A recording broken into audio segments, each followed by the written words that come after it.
we go. Let's do it. 6 o'clock at the MJ Morning Show here on Q105.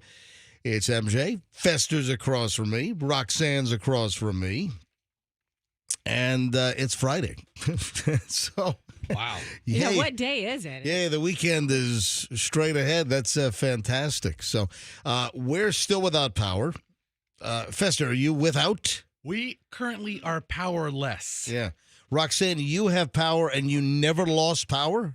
We had a couple little flickers, but we lost no power. No, we got very lucky. All right. So when I look at the Florida power outage map, it is better. It's about 1 million restorations since yesterday.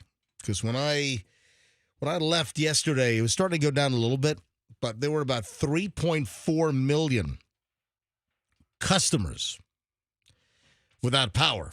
And now the Florida power outage map is down to 2.49, so about 2.5 million without power. Right, So, yeah, it looks like they put 1 million more customers back online with power in the state. And, you know, what's interesting here when you look at the power outages, it's customers. So it's actual homes or businesses that get a bill. And you look at a typical home, you got 2, 3, 4, 5 people in the home. So it's a little deceiving. This is the number of customers that are out, not the number of people that are out. And the people number is exponentially higher, the number of actual people that are affected by the power outages. Well, these guys can get to my neighborhood anytime they like. Anytime you like, take your time, boys, but not too long. What do you mean, take your time? I mean, you know what's interesting is a big chunk of my neighborhood is out. So Beach Park, where I am off of West Shore, everything is out. You know, number of houses have generators, and you can hear the generators, clunking along. I never put a generator in. Over 20 years or so in that house, the number of times I've needed the generator, would it have justified, 50, it was about 50 grand for the generator to run my house because I've got 600 amp service. And, the generator run my house, I want to say 20 years ago was like 40 or 50 grand. I mean, have you been out of power for 2 weeks total in the last 20 years? No. So No. I'm the same way. Yeah. To add a generator to a house that, it happens, and when you need it, it's handy. Yep. But Yep. So what are you guys doing, MJ? Are you at a hotel still? No. Are you back at the house? The hotel lost power. So wow. the evacuation hotel where we took the evacuation from our zone A to our zone C was the evacuation. And there was concern, Hillsborough, are they going to order a zone C evacuation? And it was too late for that to happen. So I knew that there was not going to be a zone C evacuation. We were at Dale Mabry and Cypress. There's that Courtyard Marriott. It's kind of behind that. Is it the Brick House Tavern? Yeah. Yeah, right? I know what that is. Yeah. So that's where we went. And, the staff was fantastic. So over at that Courtyard Marriott, the staff was great. They really went out of their way, but they lost power. Mm. So, we might have stayed there last night. I booked for 3 nights. I booked for Tuesday. What I book? I can't even. I've lost track. I So booked for Tuesday into Wednesday. No. Was it Tuesday to Wednesday? Because they were loading your family was loading on Wednesday and Thursday morning. I think who the hell knows? Earlier this week. I've lost track. Anyway, but they're still without power. And it's weird. It's just the way the grids work, the way that some places have power. Just south of me on West Shore, there's power in Culbreth. Right. But we don't have power in my whole neighborhood. And You're Amishing it. Do the Amish not have power? No. They don't like the public power grid. That's what it is. Okay. I watch this show about people who homestead in Alaska, and they don't have power either. Yeah. They don't have plumbing, and I'm watching. And I told my wife, "This is like we're like Alaska's last frontier totally with cell phones." I'm just in the same boat with many others because again, you've got 2,493,545 people without power in the aftermath. And listen, I'm thankful. I'm grateful that things. I'm just grateful that things were not worse than they were, because it could have been just so much worse up here in Hillsborough, Pinellas, etc. Right. Let me check the power outage just in Hillsborough right now. So Hillsborough, 308 customers, and in Hillsborough, 488,000 of those customers are still out. There's also MJ. Yeah. And then let me look at Pinellas. So Pinellas is still big as well. Pinellas, there are Pinellas, there are 568,000 customers tracked, and there are 394,000 still without power in Pinellas. You got 161,000 down in Manatee. You've got 149,000 still without power. So it's about 50% that are out in Sarasota still. So, Pasco, 321 is what they track, and there are 117,000 that are out. So, again, a little sampling. Polk County, 379,000 tracked. You have 135,000. That's much better than yesterday. And I tell you what was really crazy was Hardee County. Virtually every single place that gets power was out. I think there were like 200 customers out of 9,600 customers in Hardee County. Yesterday at this time, only like 200 had power.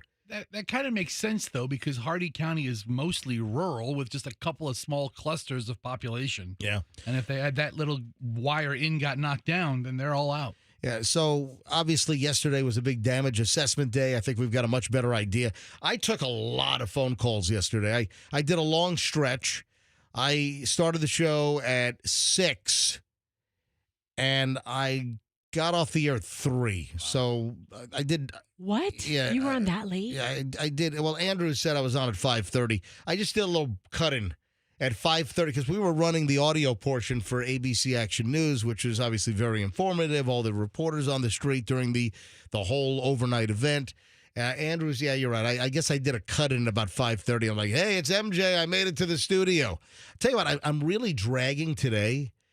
I think I was on adrenaline yesterday, and now I'm achy and I'm dragging because the last minute prep and getting all those sandbags in place and preparing for a surge. I'm starting to feel should have taken one of those Celecoxibs this morning. So listen, at this, one of the very few amenities we have at this radio station is a massage chair. Oh, great. Where is it? Maybe during the commercial break. Yeah, just go in there.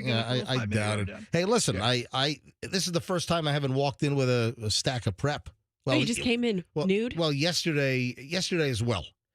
Because no power for my printer and no internet and the cell service is effed in a whole lot of places. I have a whole list. Let me write down cell service on my list here. We just have a lot to go over today, and I'm not ready to go back to. I just haven't even paid attention to P. Diddy and all the normal crap. Then you have the conspiracy wackos that are saying that the hurricane was generated to screw with the election in Florida. I've been seeing that for days. Oh, my God. And then the rumor of Hurricane Nadine and people are putting fake tracks out.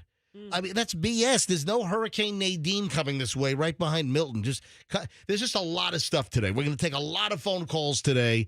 I've got just I don't need a pile of prep, I guess, because I've just got a whole list. And we're going to take a ton of phone calls from people just like you with the assessments that are out there and what did you discover? How did you do? Where is there gas that you can go get right now? That's the big question. Oh, my God. You should have seen the line at McDonald's on West Kennedy. Did you see the video I shot? No, but I was up in Land O'Lakes, and the line at the Culvers wrapped around the building 2 times. No, it was incredible. This was down Kennedy. Unbelievable, these fast food places. Listen, we got a lot of stuff to do. We'll get to it all morning long here on the MJ Morning Show on Q105. Hey, if you're in a car wreck, it's the Kemp Law Group.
It is 6:18. MJ, Roxanne, and Fester are all back together again.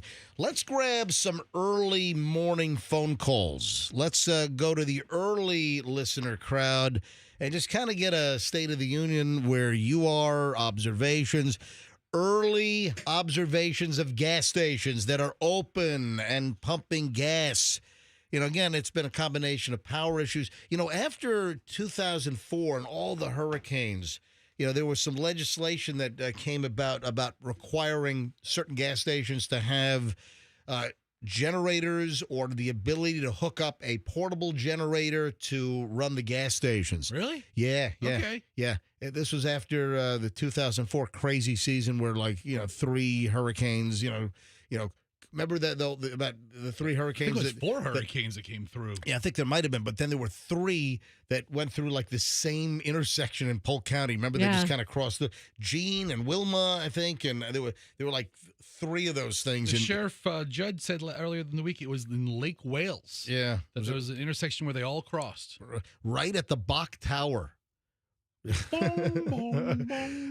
Let's grab some early calls. Are you out and about? Are you noticing gas stations that have gas this morning as people are trying to, fill up again?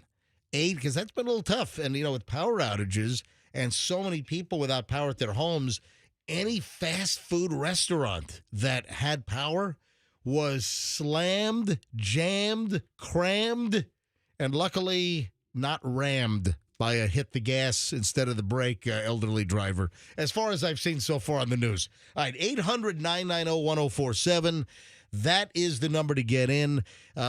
Listen, not just gas, just, whatever you would like to report, any observations, any information, little update where you are.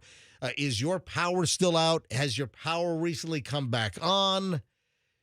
You can phone us up. We'll grab some calls right now, 800-990-1047. So for the early crowd, fire up those phones. Let's go. 800 990-1047. And you can be remarkably helpful. If you are out on the road now and you see gas stations that are open, let us know where. And if people are pumping gas. There's a little confusion yesterday because a woman called up and said, yeah, they've got gas at Falkenberg and Causeway.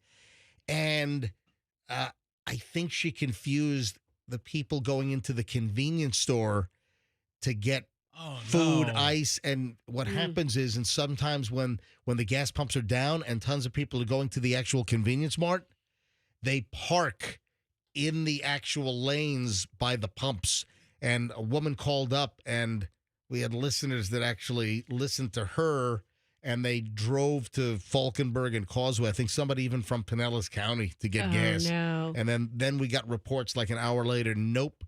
And then we assumed that, it was just people parking at the pump to go into the convenience store. So, I felt awful about that. But listen, that's what the caller said on the air. I have no way to confirm that. She was trying to provide good information. Wawa at Bloomingdale and Lithia Pinecrest in Valrico is open and has gas. That's positive. That's good.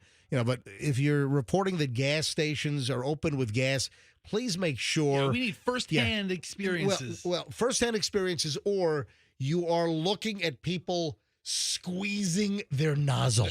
There's a couple of cars in line, maybe. Well, I squeezed my nozzle, a couple days ago, and nothing was coming out, and I was squeezing, and it was like I was milking a cow, but it was nothing there to milk. Yeah, thank you, Roxanne. I love you. I missed you so much. I missed you so much during these storm days. Let's hit phones. All the lines are jammed up here. William in St. Petersburg. William, hi. You're on the MJ Morning Show on Q105. Welcome.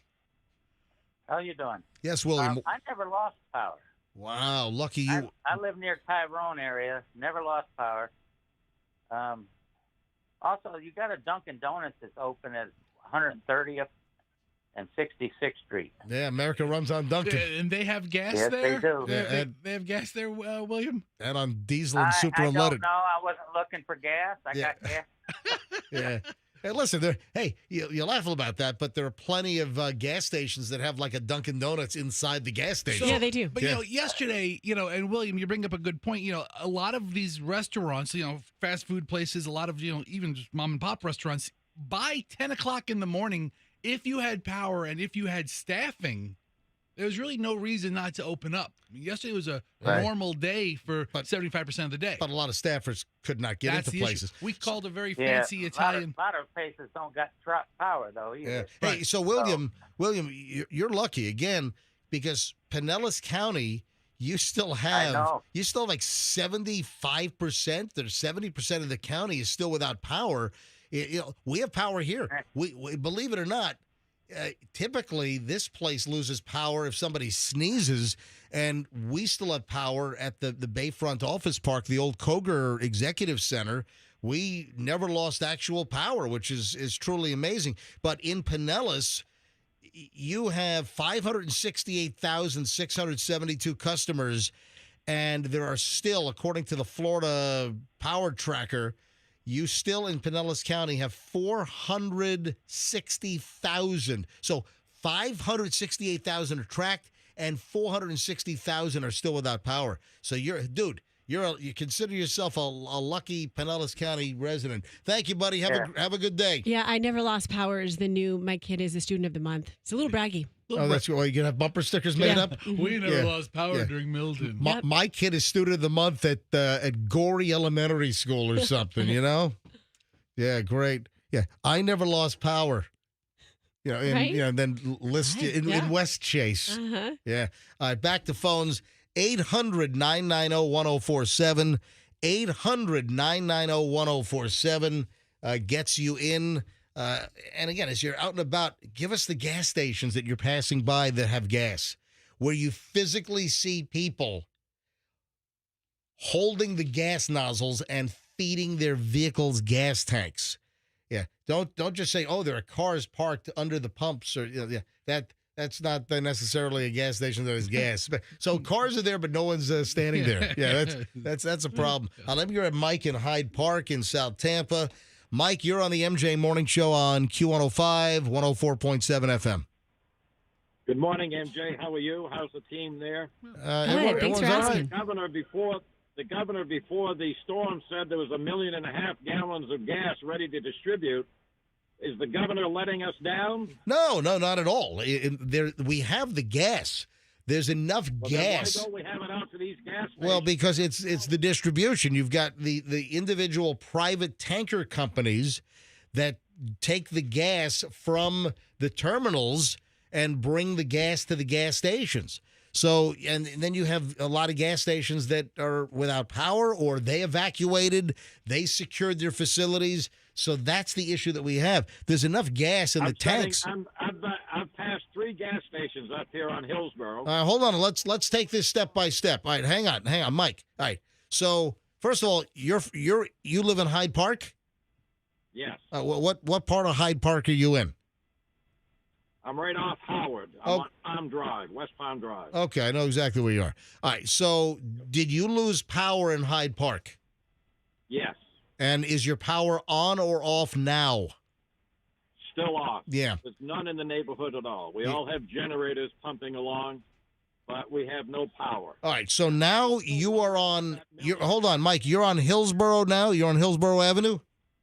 Yes, I've been driving around this morning trying to find some gasoline, and I was thinking up here by the hospitals and up in this area there may be an opportunity. But everybody has bags over the pumps. Yeah. All right. So you're seeing nothing. So where are you? Hillsborough and where? Dale Mabry? I'm right across from St. Joseph's Hospital. I'm sitting here in a station. They don't even know when they're going to get gas. All right. So you're on MLK now. Yes. All right. So you were on Hillsborough and now you're on Dr. King. Yep. That's right. Mike, how much gas do you have? I've got my tank says 240 gallons. 240 miles. Okay, so you at least miles, I mean. you at least 240-mile range left. Yeah. If you have a 240-gallon gas tank, It's a big tank. you don't need gas for a while. Yeah, but I'd be selling it beside the road. Yeah, exactly. But at least, Mike, you went out before the storm and filled up. I mean, but these independent drivers, should be getting off their butts and getting some gas out to these stations. Hang on, Mike. They are. I've seen the tanker trucks out. I've seen the tanker trucks getting FHP escorts. Trust me, as soon as these tanker trucks can get gas to the gas stations that are open, they're getting the gas there. They're doing a great job. These tanker guys. Where, MJ? Where are these tankers going? Mike, you understand the storm I love this guy. The storm passed 20 hours ago. I mean, there's a lot of stuff going down. Look, there's a police right yeah. here. Look, there's an escort right now. There you go. It's going to a mobile station. Hold on a minute, Mike. Hang on. Hold on. Somebody's looking for gas. I think the governor has let us down. We should have gas by now. Mike, there's electricity.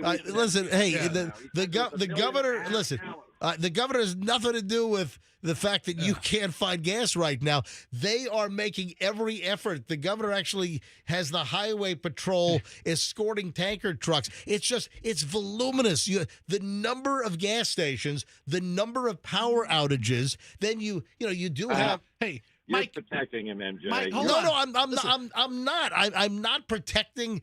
Listen, if the governor was doing a crap. protecting him. Hold on. Stop. Both of you guys stop. Gallons of gas, Mike. and we would all have it. Mike. It's been 3 days, and we have no gas. Mike, I love your voice. Hold on. You sound like Clark Gable. Humphrey Bogart. you know, we got to start a new segment, complaining with Mike. Mike, the old place. Listen, Mike. Down on hold where on. MJ was at All the right. same time. I Mike. did an AM show. Mike, stop. You did an AM radio show? Mike? There's no power in Hyde Park. Okay. Yeah. Okay. Mike, listen. Remember before the storm when you got gas and there were tanker trucks being Mike hung up. We love Mike. We love Mike. hung See, up. that's when you started talking to him and he hung up. He was fine arguing with him. Mike just hung up on me. I have to say, while we appreciate Mike listening, you are a curmudgeon, Mike. I mean, the governor. I mean, I'm no supporter of the governor to where I would, fabricate his record. Yeah, if he does a bad job, I'll say you're doing a bad job. Yeah, listen, I've got my ups and downs on DeSantis. Yeah. I don't protect anyone politically. Yeah, we don't care. Yeah, and listen, this is not about politics. I'm keeping politics out of it. Some of the wackos are trying to say that the storm was was intentionally set to Florida or sent to Florida to disrupt the election? I mean, Yeah, that it was seeded. there is no weather control that sent Hurricane Milton toward Florida. I mean, knock it off. I didn't believe those conspiracies until I found out Helene hit a big zinc mine. All right. I'm like, Quartz. whoa, Yeah. quartz For AI. Stop it. I'm like, whoa, okay. Can we talk about something? It's not conspiratorial, but I got a good story for you. Get back to the caller. Yeah, well, do me a favor. Keep that in mind. make a note. Bank that story. We'll get to it in just a bit. All right, if you're on hold, Dominic, Steve, David, Megan, all the others getting screened right now. If you're on, you know what? Hang on a sec. Hey, Dominic, hang on. I want to hear your story, but I got to take a break. I don't want to get too late here. All right, hold on a minute. Hey, Steve, hold on. I'm going to get to you right after the break. All right, David in Lakeland. David, hang on. I'm going to get to you right after the break. All right, Megan in Zephyr Hills. I'll get to you right after the break. You know what I've learned? What? If you talk to them personally and mention their name, they hold through the commercial breaks. Oh, We'll what a find good- out. what a We'll good find trick. out. Yeah, we will. All right. So hang on. We'll go right back to your phone calls next on the MJ Morning Show here on Q105. Hey, if your garage door is totally...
901-1047. We are back. And we're back. All right, that gets you in 800-990-1047. Again, places with gas. You heard Mike. Mike was freaking out. Did Mike say that he knows me and that he once did a show on AM station where in our old building? Did he say? I'm not sure who. Maybe if I saw him, I'd recognize. Could have been Mike Kaminsky for all I know. What are you talking about? The governor. Yeah. All right, let's go back to calls. Folks, so I do have a couple of lines open now because some people dropped off. Where are you seeing gas being pumped? What about electricity? Any aspect? We're going to take a lot of calls this morning as we really had the first full day of assessment after Milton yesterday. Dominic is in St. Pete. Dominic, thanks for holding. You're on the MJ Morning Show. Good morning. Yes. I just left the 7-Eleven on Gandy in 19, and they had fuel. I filled up. All right, so you're in St. Pete, Gandy, and 19. So just before, oh, I know where it is. They have that flimsy-looking 7-Eleven sign. It's not like a real plastic sign. It's like a bed sheet with a logo on it. Yeah, it's the one just when you go over the overpass. Yeah, it's right at the hump. Yeah. It's right at the hump, right where you go from Gandy. You go over the overpass over 19, and it becomes Park on the other side. Yeah, I know that because whenever I pass that 7-Eleven, I'm like, that sign, the 7-Eleven sign, looks like it's homemade. Well, did the sign make it through the storm? Yeah, Dom? is the sign still up? Yeah, it's still there. They got power. It's not too bad. I mean, there was a little bit of a line, but when I left there, it's starting to get pretty bad. All right, so I guess, people are reaching out and telling people. Well, guess what? It's gonna only increase with the MJ Morning Show broadcasting that they've got gas. All right, Yeah. and anything else? Any other observations, Dominic? Where you are? Where do you live? I live in Port Richey. I'm in Tarpon Springs right now. All I'm right, so, driving down. I'm heading north on US 19. all right, so what brought you all the way down to St. Pete? I've got a business down there. I operate a line truck. I got you. All right, and And then I went down to check everything, make sure everything was all right. all right, so Equipment was good. you live in Port Richey, is that what you said? Yeah. And what was your power situation at your house in Port Richey? Day and a half without. All right, so you're back up. Yeah, it came on at 2:00 this morning. Oh wow. Yeah, I'm just waiting for all those clicks and clacks and beeps and when the power comes back on at my house. So, Yeah. all right, hey Dominic, thanks for checking in. Good report on gas. Have a good day. You too. Thank you. Let's open up a line, 800-990-1047, 800-990-1047. Again, if you're out and about and you can absolutely 100% confirm that there are stations with gas, tell us. Also, your power updates, if you want to tell us about damage or flooding. Again, there was no storm surge up here in the Tampa Bay area, but the freshwater flooding and the high water rescues. We were talking about that Clearwater rescue at US 19 in Drew. Oh, yeah, that was incredible. We'll get into that later on. Back to the phones. Mark is in Tampa. Mark, hi. You're on the MJ Morning Show. Hi. Hi, how you doing? Yes, Mark. Hey, Mark, do me a favor. Turn your radio all the way down. All right. Awesome. Thanks. What do you have? Yeah. On Bushby Downs, the racetrack gas station has been open with power, but they have no gas. Yeah, see, that's what's going on. And you have a lot of people going to these convenience stores and they're parking at the pumps because sometimes all the spots are filled up. Because look, people want ice, people want a cold beverage, and people are going into the convenience stores to get food and drink items, and they're parking at the pumps, and it's giving people a false hope that they've got gas, and people, oh, look, they've got gas, and then, they pull in, and the cars, no one's at the cars, you got the pumps are still wrapped, and you have the bags over the pump. Yeah, but they were saying they got gas. Why ain't they got gas at these stations that are open? Well, you know what I'm saying? Because they have not been hit with the distribution. It's again, you got a lot of gas stations that ran bone dry, and it's getting all these tanker trucks back out to all these gas stations to fill up the tanks in the ground. They're filling stations that's not open. They should be filling stations that's got power. Yeah. That's what I'm saying. If the station ain't open, why they pumping gas there? Yeah, I don't know where the gas stations are open. I don't know that there's an abundance of shutdown stations that are getting gas. Yeah. They're trying to serve the people. I understand what you're trying to say, Mark, but there's no places that are boarded up or locked up and they still are sitting on, 8,000 gallons of gas. No, there are places that have no power and that are closed still that have gas in the ground. That absolutely that's there. And I don't know the conditions on why they're still closed. And also, I really want to get, after the Florida legislature enacted the generator law for gas stations, the ability to have a transfer switch to hook up an external generator that like Sunbelt Rentals or something would wheel on in or whatever. I'm curious as to what the enforcement is and if the generator law that went into effect after that crazy 2004 hurricane season, if that works. Hey, Mark, thanks for the call. I wish you the best on your quest. Yeah, see, my power never went out. I live in the Lakes Lutz on 41 and Caroline Road, and I never lost power. Yeah, listen, you're one of the lucky ones, Mark. Thank you, buddy. Let me grab Raphael in Waimama. Go ahead, Raphael. You're on the MJ Morning Show. Hello. Good morning, MJ. I'm calling from Waimama. I live right off Sun City Boulevard in 301. As you head south on 301 towards Manatee County, we have multiple communities, brand new communities. We have no power, have not seen a Tico truck anywhere. We have cables on the side streets that are down and poles that are down. The gas stations on 301 and Sun City Boulevard, they're both closed. They have no power. The Walmart there is also closed. Good report, Raphael. And as far as not seeing any power trucks, I'm kind of in the same boat, and I understand that it's vast, and I'm not at all disparaging any of these linemen. They're working like hell. Listen, they prioritize, and sometimes you might not see people in your neighborhood because the problem is further down the grid, so they got to fix all the the grid areas leading up to where you are. But I'm in the same boat. In my neighborhood, Beach Park, near West Shore and Kennedy, I have not seen any power trucks in my area. But I heard there were a whole bunch of lines down on Cypress. And so, there might be a lot of attention to areas further down the line to fix the system as it gets to my neighborhood. But I have not seen a power truck in my neighborhood yet. Am I the only one that's kind of frustrated that people are complaining after 18 hours of no power? I don't know. I don't know if people are complaining. Or after a day and a half listen, of no power. We're just getting reports. I don't hear Raphael really complaining. Just. No, and then one other. We really have no damage. Hold on one sec. Start again because your phone was breaking up. And that's another thing. The cell service locally has absolutely been impacted. I can't get a 5G signal at my house. I was locked into 5G with good bars constantly, and now I'm getting like LTE, which is 4G, and I'm barely getting a bar. All right, I'm sorry, Raphael, go ahead. Yeah, MJ, I just got cell service last night. I just want to say that the structures around Waimama where I live, we really have no damage except for fences down. Yep. That's all I've seen when I drove around. So that's the one positive thing. Awesome. Hey, thank you, Raphael. I appreciate the phone call. 800-990-1047. 800-990-1047 gets you on. David is in Lakeland. David, you're up next. Thanks for your patience. Thanks for hanging. Hit it.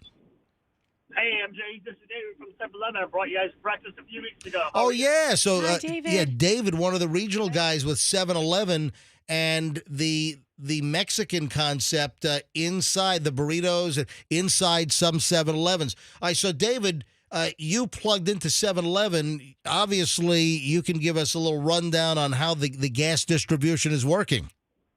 Right. So there are priority sites that get gas right away. All sites are getting gas today. We've been working hard. Hey, David, is there any way you can pick up the phone so I can get a clear pick up the phone. Get off hands free for a minute. This is important information. Yeah, this how's that? Oh, that's 100% better. This is really important information. Folks, David, hey, what is your position with 7-Eleven? I'm the regional restaurant leader for the state of Florida. All right, so this guy's I'm in charge of the restaurant. Yeah, so but obviously you know what's going on. All right, start the deal. Let's understand how gas distribution works. I don't know. Typically, but I can tell you that for the last 24, 48 hours, we have been pushing trucks like crazy all over the state trying to get gas to this place. So that, again, Mike, who's complaining about this stuff, he just needs to relax. We're getting gas to the stations. We had a lot of stations out of power yesterday. We had staff members who were, affected, who couldn't get to the stores. Yeah, that's another issue is the employees that are working at these 7-Elevens and these gas stations and convenience stores. You got employees that can't get to work. All right, go ahead, David. Exactly. Yeah, they've been severely affected by it. So we're working closely with them, trying to get them back to work, give them as much support as possible. But as of this morning, about 90% of our stores are open, ready for business, have gas, have fresh, hot food, especially in our restaurant concepts. Uh-oh, David. David, come in, David. Yeah, he got the bulk of the information but out. Again, this is also what we're experiencing with some of the cell phone connections. David, are you there?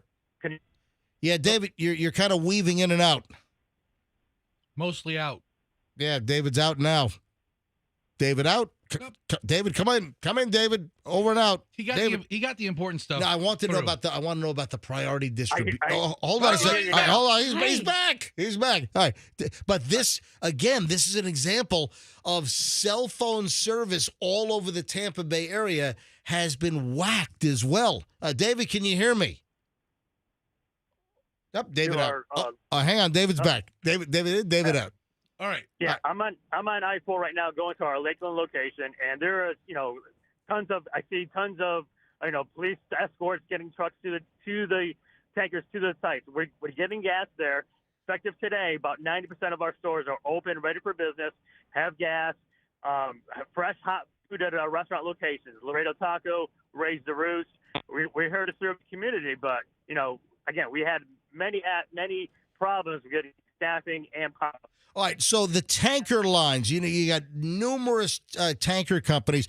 Does 7-Eleven locally, do they use do you guys use one particular tanker line for gas, or do you guys have multiple companies you use for distribution?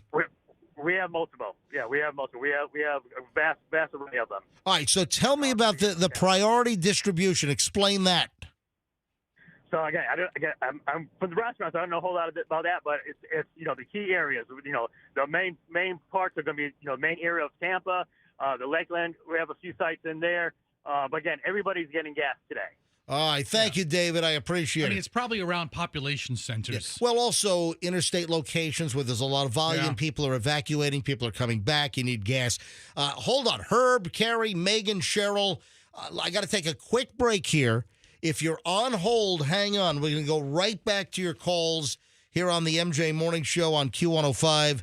Don't hang up. If you have a coveted spot, we're going to go right to your phone calls next. 6:53 here at the MJ Morning Show.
Q105.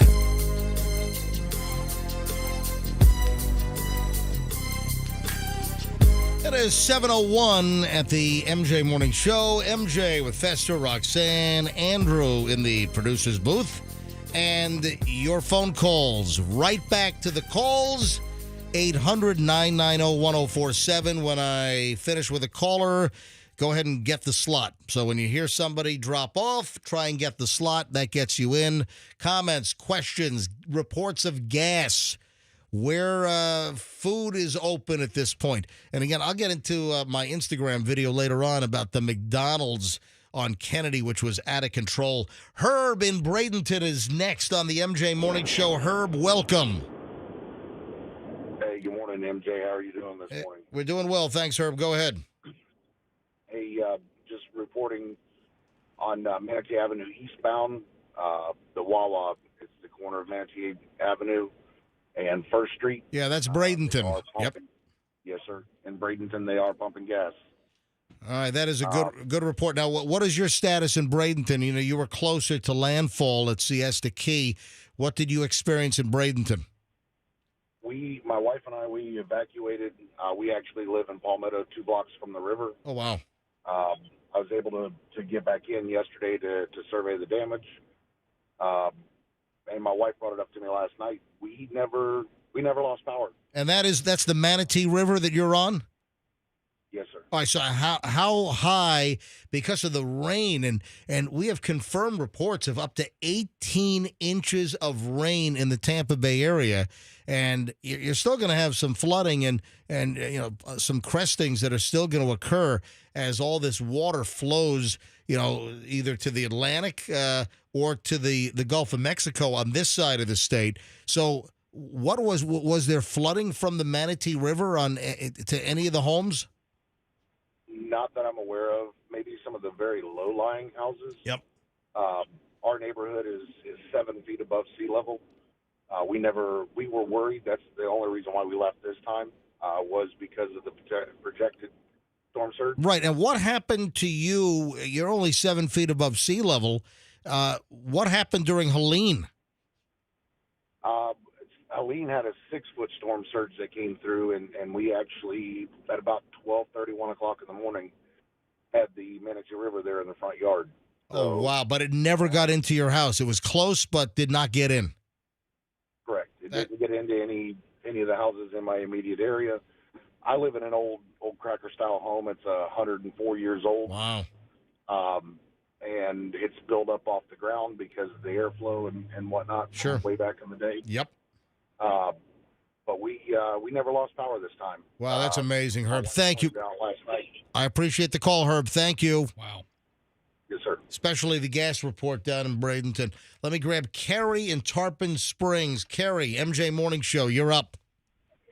Hey, MJ. Actually, I'm back to Port Richey. I drove my husband to work from Port Richey on U.S. Highway 19 down to Tampa Road in Oldsmar, and I'm on my way back now. And there is not one single gas station with gas, and many of them are still closed and boarded up. And you were on US 19? Yes, from Port Richey down to Tampa Road in Oldsmar. That's a good stretch. And you said you saw no gas stations open on that whole stretch of 19? Nothing. I'm almost back to Port Richey now, and I checked on the way back too while I was on hold, and there is not one gas station open. Like I said, many of them are still closed and boarded up. Yeah, just trying to, reboot, service and operations. Carrie, thank you for the report. One more thing, yeah, MJ. I just wanted to report that State Road 54 east of Rowan Road is closed due to flooding. I just saw a sign that said that too. Yeah, and Just listen, to let people know. Yeah, we still have flooding. We still have areas that are having this freshwater flooding from all of this runoff and this massive amount of rain. So in just hours, we had 5 times the rain based on the October average. 5 times. Yes? I'm sorry. They're doing actually rescues over there right now too. So I would just tell everyone just to avoid that area because you don't want to get stuck. Still doing high water rescues. Thank you. And we'll get into the details of that apartment complex. Did I see they rescued like 400 people or something? Wow. I mean, that's enormous. Thank you, Carrie. Let me grab Megan in Zephyr Hills. Megan, you're on the MJ Morning Show on Q105, 104.7 FM. Hi. Hi. Just wanting to report what's going on in Zephyr Hills. Of course, power outage. We got flooding, a lot of trees down, power lines down. I don't know about gas. I'm trying not to use the cars as much because I know the last time we didn't have gas over here for days. And my husband has to get to work because he's an essential worker. What does your husband do? He works in a printing company for in Plant City that does your juices and milk and stuff like that, cartons. Oh, printing the cartons for, absolutely. Food. So, and he has to go to Plant City from Zephyr Hills, so we're trying to save as much gas. We have to travel to get any phone service. It's shoddy over here. Yeah, same deal. Listen, I'm in South Tampa, and our phone service, my Verizon cell service near Kennedy and West Shore is awful, just terrible. Chloe's phone, she's got an iPhone, and she's been flickering between like 1 bar and SOS. I don't know the iPhone that well, but, my kids have the iPhones, and, Michelle and I are on Android. Stella, thank you. I appreciate no, that wasn't Stella. That was Megan. Megan, thank you. No, but she's right, MJ. We had to leave the house also so my wife can get to a better area to look up the phone number of Marco's Pizza. And, but she had to, we couldn't get it at the house. Wow. Right. All right, let me grab Stella now in Largo. Stella! Go ahead. Good morning. Yeah. We're in Largo in the area code of 33773. It's dead black. It's been like that since 9:30 Wednesday night. There's only 2 gas stations open this morning. Wawa on Almerton and Starkey on the southwest corner. And on the northwest corner of 66th and Almerton is a racetrack. Now they're open. Now, are you sure that they're pumping gas? Did you actually see people squeezing their nozzles? I stopped to look because we have a generator that we're unable to use because we couldn't find gas. Wow. So this morning on my way to work, when I saw the lights, I stopped and I saw people pumping. So I'm like, I called my husband right away. I'm like, Wawa, now. Go. Did he get gas? Do you have confirmation that he was able to fill your gas? I hope so. I don't know because his phone's dead now. that's it. That we don't have any. Wow. Something. Stella, thank you. Good information. I appreciate that. Have a great day. You too. How about Chris in Tampa? Chris, you're on the MJ Morning Show on Q105. Hi. Hi, how you doing? Yes, doing well. Go ahead. All right, so at the mobile station on Hillsborough Avenue in Rome, they are pumping gas. There is gas. It's a huge line, and I'm in that line right now, but they are pumping gas. They do have gas, and they do have the police here to kind of help things go. That's good. So TPD is present. Correct. All right, so Hillsborough and Rome at a mobile station, there is gas. How many cars would you say are in line? What are you seeing? Oh, I've probably got about 30 ahead of me, I think, at least. And how many are behind you? Can you tell? I can't right now. Probably only about 10 because I just got in line. So. Wow.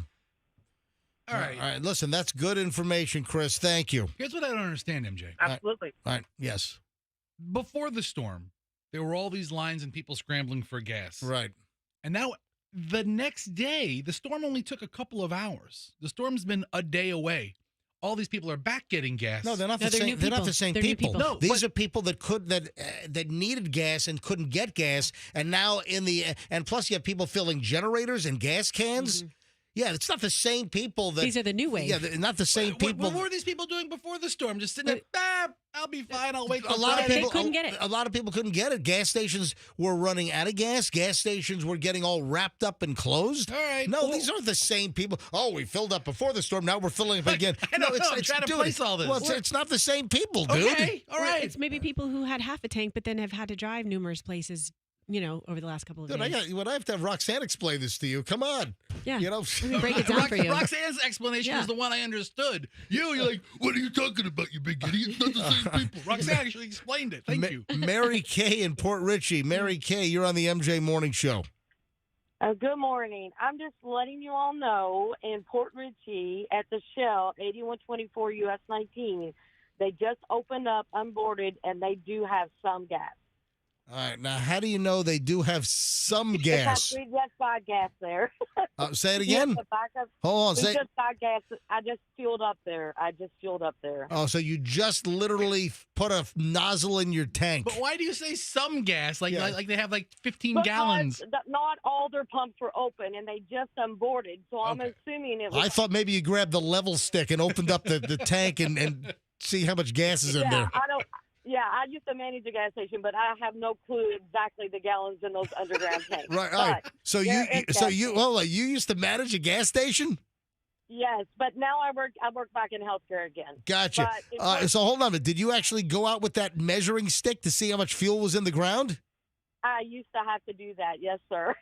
Yeah, I did. Look at that. That's amazing. Yeah. Old school. Old school, baby. Mary Kay, good report again. Give us, because hold on a second, Mary Kay, give us again the location, because we just had a caller that is up in your neck of the woods that drove down to Tarpon and back and didn't see anything open. So again, the gas station that has gas is where? It's in Port Richey. It's Shell at 8124 US 19 in Port Richey. And it's US 19, and what's the cross street? You know what the cross? It's going to be before you get to the Walmart and the Wawa. So it is before Ridge Road. It's before Ridge Road. There you go. Just south of Ridge Road. Correct. All right. Thank you. I love people that use Walmarts as landmark destinations. It's before the Walmart. It's after the Walmart. People know that. I know, but it's good. It's a good landmark. What's the cross street? Oh, the Walmart. Okay. Let me grab Charlie. 800-990-1047 gets you in. That just opened up a line. Again, do you have power? When did your power come back on? Are you still without power? Any stories, observations? Gas reports are very clutch right now. Charlie in Lakeland. Charlie, you're on the MJ Morning Show. Hi. How you doing? We lost power Wednesday night about 11 o'clock. We're still out of power up here in North Lakeland. The last 2 days, I've been sitting in the car so I could listen to the MJ Morning Show. Thank you. I have my cousin Chris with me today, listening to the MJ Morning Show. And our neighborhood, we couldn't get out of either entrance because the water was so deep. And there's several cars that got stuck, and one actually went into a pond and floated across, and they got the people out on the other side. My God! So they they thought they were on the road, but actually drove into the pond thinking they were still on the road? No, they were in a small car. Oh, and it just floated away into the pond off the road? Yeah, and it floated all the way across. Came and the tail end came up on the other side of the pond, and they were able to rescue the older people there. Oh, my God. So you said there were older people in the car? Yeah, probably in their mid-70s. I think what they thought is that their car could go through it, and what it did is it rushed. It was like driving into a river. Oh, yeah. Listen, one of the videos from Helene is on my Instagram. I don't know if you follow my Instagram, Charlie, but next door to me, my neighbors, and they own used car lots. My neighbors right next to me with the low-lying house, they're built at grade, and they've got they're right on the point on a lot on Tampa Bay on their older house, and they had two cars. They had a Lexus like LS400, one of those older LS400s, and a Cadillac like a CTS. And both those cars were floating in their driveway when we had the Helene storm surge. And they were floating like freaking boats. Hey, Charlie, thanks for... Go ahead. You know what I did? Yeah. See, the night of the storm, I have a cousin in my dad's house and a friend of mine's house in the neighborhood I'm in. And my cousin he works for the school system. He took my wife and my daughter to the school with them where they had a shelter. I stayed in the car all night long watching movies and drinking beer. Well, there you go. In my driveway. Yeah. Well, people do things differently to pass the time. Charlie, thank you, man. I appreciate you listening and all of your loyalty to the MJ Morning Show. Jesse in Newport Richey, you're on the MJ Morning Show. Hi. Hello. Yes, Jesse, go ahead. Yeah, I just wanted to say that there's gas over at the Sam's Club in Newport Richey on the corner of Trouble Creek and 19. All right, so they are open? Yeah, and the lines are not very long. All right, but obviously it's a Sam's Club. You need to have a membership. Yeah. All right, thank you, Sam's Club. And you know what we've heard? I picked this up yesterday. Roxanne and Fester, you guys were not here yesterday, but we were hearing that there were people that were swiping their membership card to let other people get gas. Yeah, I did that too. Yeah. Oh, you did that for someone? Yes. Oh, that is awesome. Thank you. Appreciate the call. Have a beautiful day. Let me grab Charlie in Seminole. Charlie in Pinellas County. Hi, Charlie. Go ahead. How you doing, sir? Yes, sir. Go ahead. I just wanted to report you had a listener call you about 5-10 minutes ago and tell you that she sent her husband off on a wild goose chase. She sent him off to Wawa at the corner of Starkey and Olmerton. There's cars there, but there's no pumping. All right. They're just getting coffee and stuff. All right. So likewise. All right. Hold on a sec. So wait a minute. This was a caller earlier. Correct. She reported that she went by the Wawa on Starkey and Homerton, and they were pumping gas. And she called her husband and said, "Get your car, get your bike going. Go there right now." I went by it. It's closed. I mean, there's no pumps going. There's cars parked under there, like you said. Yeah. So that's another look. That's why we're asking people to make sure that if you see cars at the pumps, they might just be parked there and they're going inside to get beverages or ice. We got to make sure. That's why I'm being very clear that if you're calling to report that a gas station has gas, you have to see people standing there and pumping gas physically with the nozzle and hose into their gas tank. Charlie, thank you for the call. I appreciate it. What time? 7:17. Let me grab some more. Carol's in Ruskin. Carol, you're on the MJ Morning Show. Welcome. Hi, good morning. Yes, Carol. We appreciate keeping us all updated. That was wonderful. Our power went off Wednesday night, and it came back on at 5 o'clock this morning. Wow. All right. So they're working overnight. They're working 24 hours. Yeah. Yesterday at 674, there were so many power trucks around, but there's a lot of lines down here, but there's no gas nowhere. I got in my car a while ago and said, well, let me go check because my daughters, I don't need it, but no places. So they still don't have power on that side. I live down towards like 10 minutes from Manatee County. So, yeah, just to let anybody know, but I couldn't find no gas in Ruskin. All right, Carol, but listen, I'm glad your power came back on at 5 this morning. Oh, me too. Me too. Yeah, listen, I'm in South Tampa and near West Shore Plaza Mall. No power yet. Thank you, Carol. Have a great weekend. Let's grab Sharon in Seminole. Sharon, you're on the MJ Morning Show. Hi. Hi. We're listening, and my husband had to go get gas. The Sam's Club on Park Boulevard has gas. They're standing in line, and they're getting gas. All right, that is and they're good. filling up the. Okay. All right, that's good And news. Park So that's Boulevard. Park near what? Near 49th, right? It's Park Boulevard and Belcher. near Belcher. Gotcha. Park and Belcher. Okay, Park and Belcher. So between that is 49th and 66th. and 66th. Between so I know the Sam's. Between 66 and Starkey. Okay, so there you go.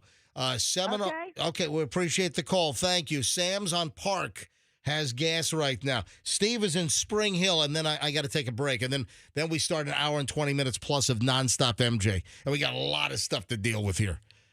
Your phone calls, but I've got a laundry list a mile long of things we got to get to. All right, Steve, MJ Morning Show, you're up. Hit it. Hey, how you doing, MJ? Yeah, listen, Spring Hill's got, we got power in, most areas. You can't find gas anywhere, but I know we got gas at Spring Hill Drive just before the Suncoast Parkway. I was looking for that all day yesterday, and then I literally broke down in line. I literally was on fumes. It's just been tough trying to get gas, literally waiting in line. My car just shut off, but people came, had a gas can just to get me to the finish line. People were trying to, hey, we'll push you to the gas pump because I was just about up to the gas pump at the Walmart and just made it. They also said on the inside they weren't even supposed to open yesterday.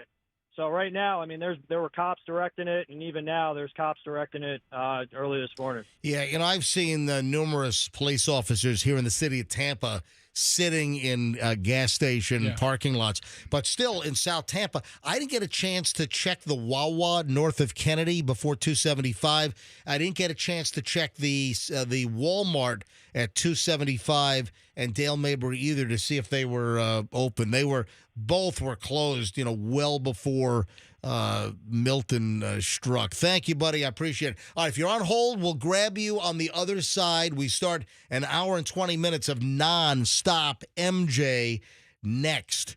We've got the crane collapse, the Trop roof. Man, that is a mess. We have just water rescues. The amphitheater roof. Didn't I see that as well? Yep, I talked about that yesterday. Damage at the Mid-Florida Credit Union Amphitheater right at I-4 across from the Hard Rock. All right, hold on. We're back in a second. Long hour and 20-minute plus chunk of the MJ Morning Show is next. Hey, my...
They'll pick up your stuff.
Show on 104.7 FM, Q105.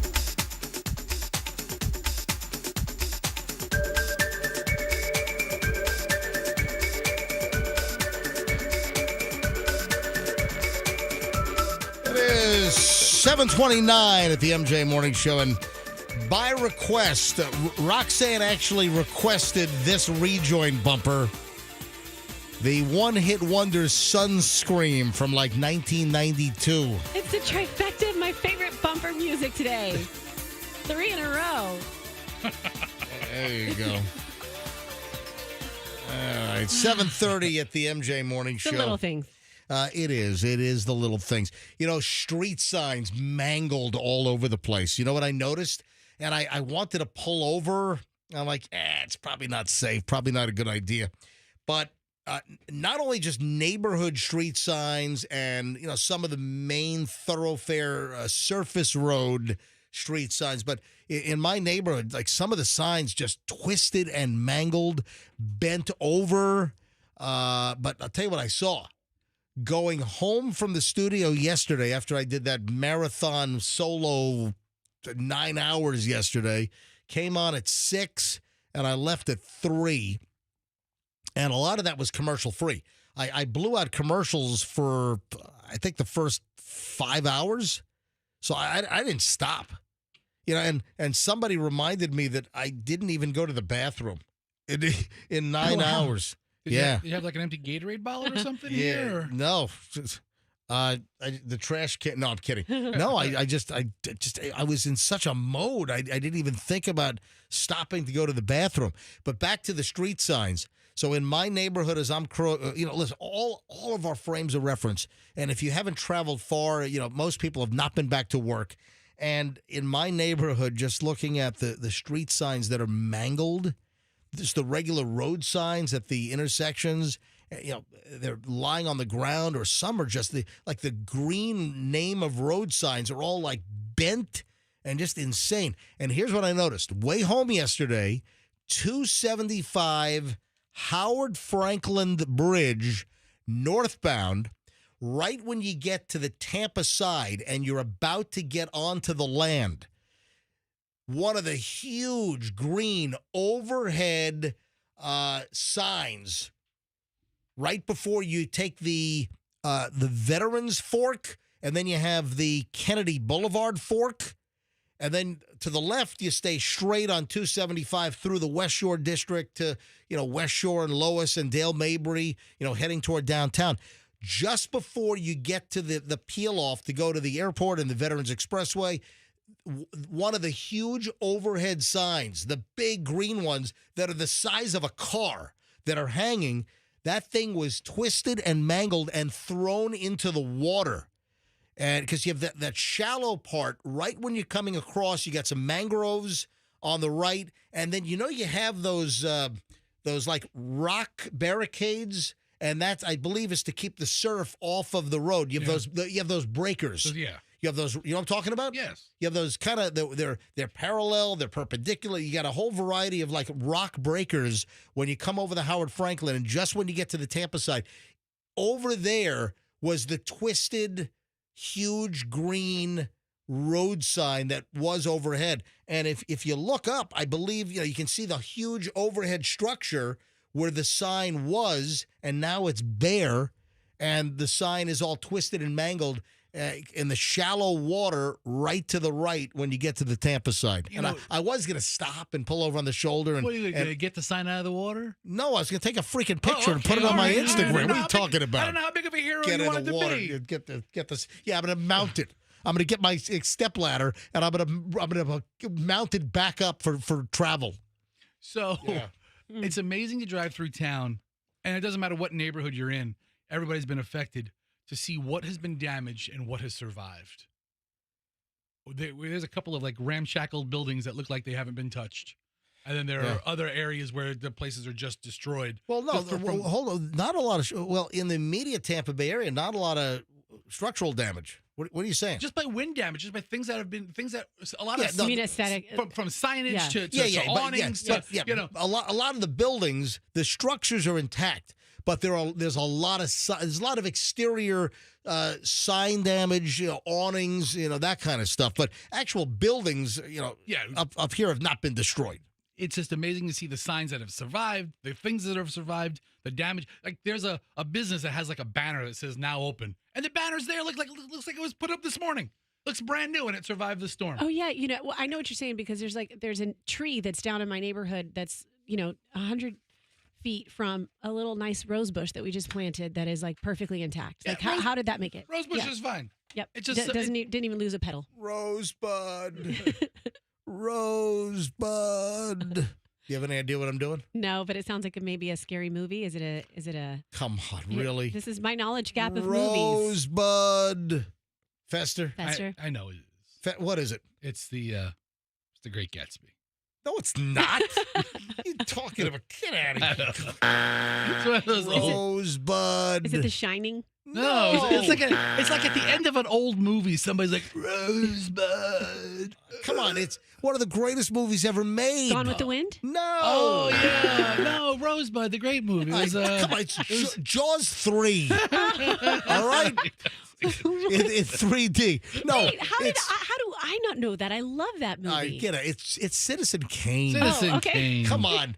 Rosebud is Citizen freaking Kane. I wasn't that far off with the Great Gatsby. It was like a 1920s movie. You know what? I was about to. Well, it was You're close. Citizen Kane was 30s. Oh, But, apologies. Yeah, I was about to say you were kind of close with your Great Gatsby kind of era. I'm not a Turner Classic movie guy like you are.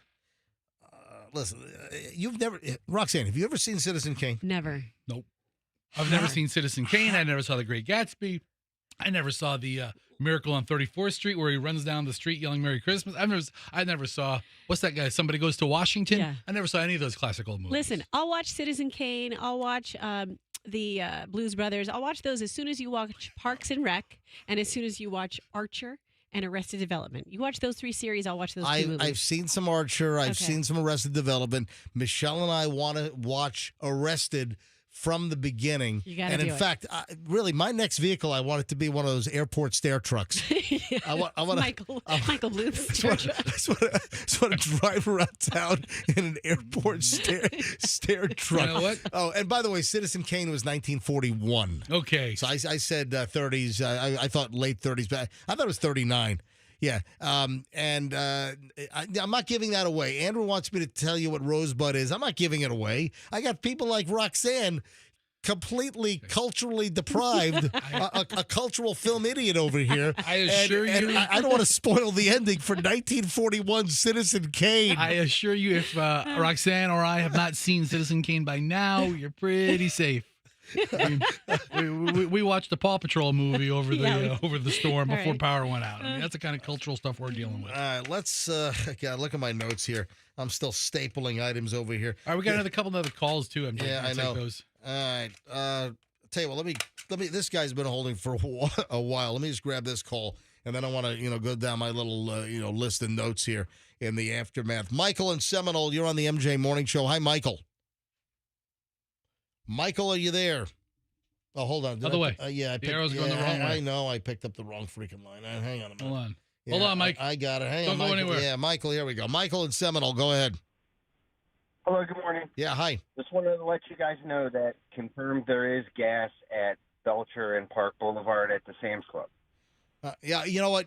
We've had numerous calls on this, so I do like getting reaffirmation here. I liked how I had heard that there was gas at 49th Street at the Speedway, which is incorrect. There's cars sitting in front of the pumps, but nobody's pumping anything. Yeah, see, that's what we're trying to sort through. And unfortunately, on yesterday's show, a woman called up and said, hey, they got gas at a couple of gas stations at Causeway and Falkenberg out in Brandon.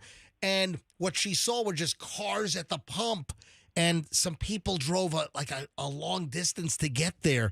So we're trying to make sure that if you call up with a gas report, that you physically see people standing, holding their hose and squeezing their nozzle. See, I like how Michael said confirm. Yes, thank you. Confirm. Definitely, and every single pump and every single pump here is being used. And to be honest, any of the gas stations that did have gas looked completely organized and people fighting. Sam's Club is the only one that I've seen that is organized with workers outside with an organized line. Yeah.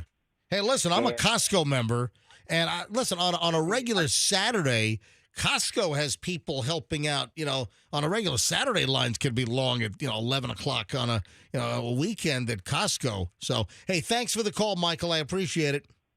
Thank you. All right. So now second call confirmed Sam's Club, Belcher, and Park in Pinellas. Oh, hang on. Andrew wants me to grab line 2. Mike is from Polk County and apparently is in the petroleum business. Hello, Mike. You're on the MJ Morning Show. Welcome. Hey, how's it going, MJ? Going well. All right, so let me try and explain how this works when it comes to gas and how it's allocated. All right, do me a favor, Mike. Give me your credentials first. Yes. I work for a petroleum company in Polk County. All right, so are you guys doing distribution, tanker trucks, or what type of company? Yeah, Oh boy, yeah. One more time. Your cell phone. Hold on, Mike. Your cell phone warbled. Go again.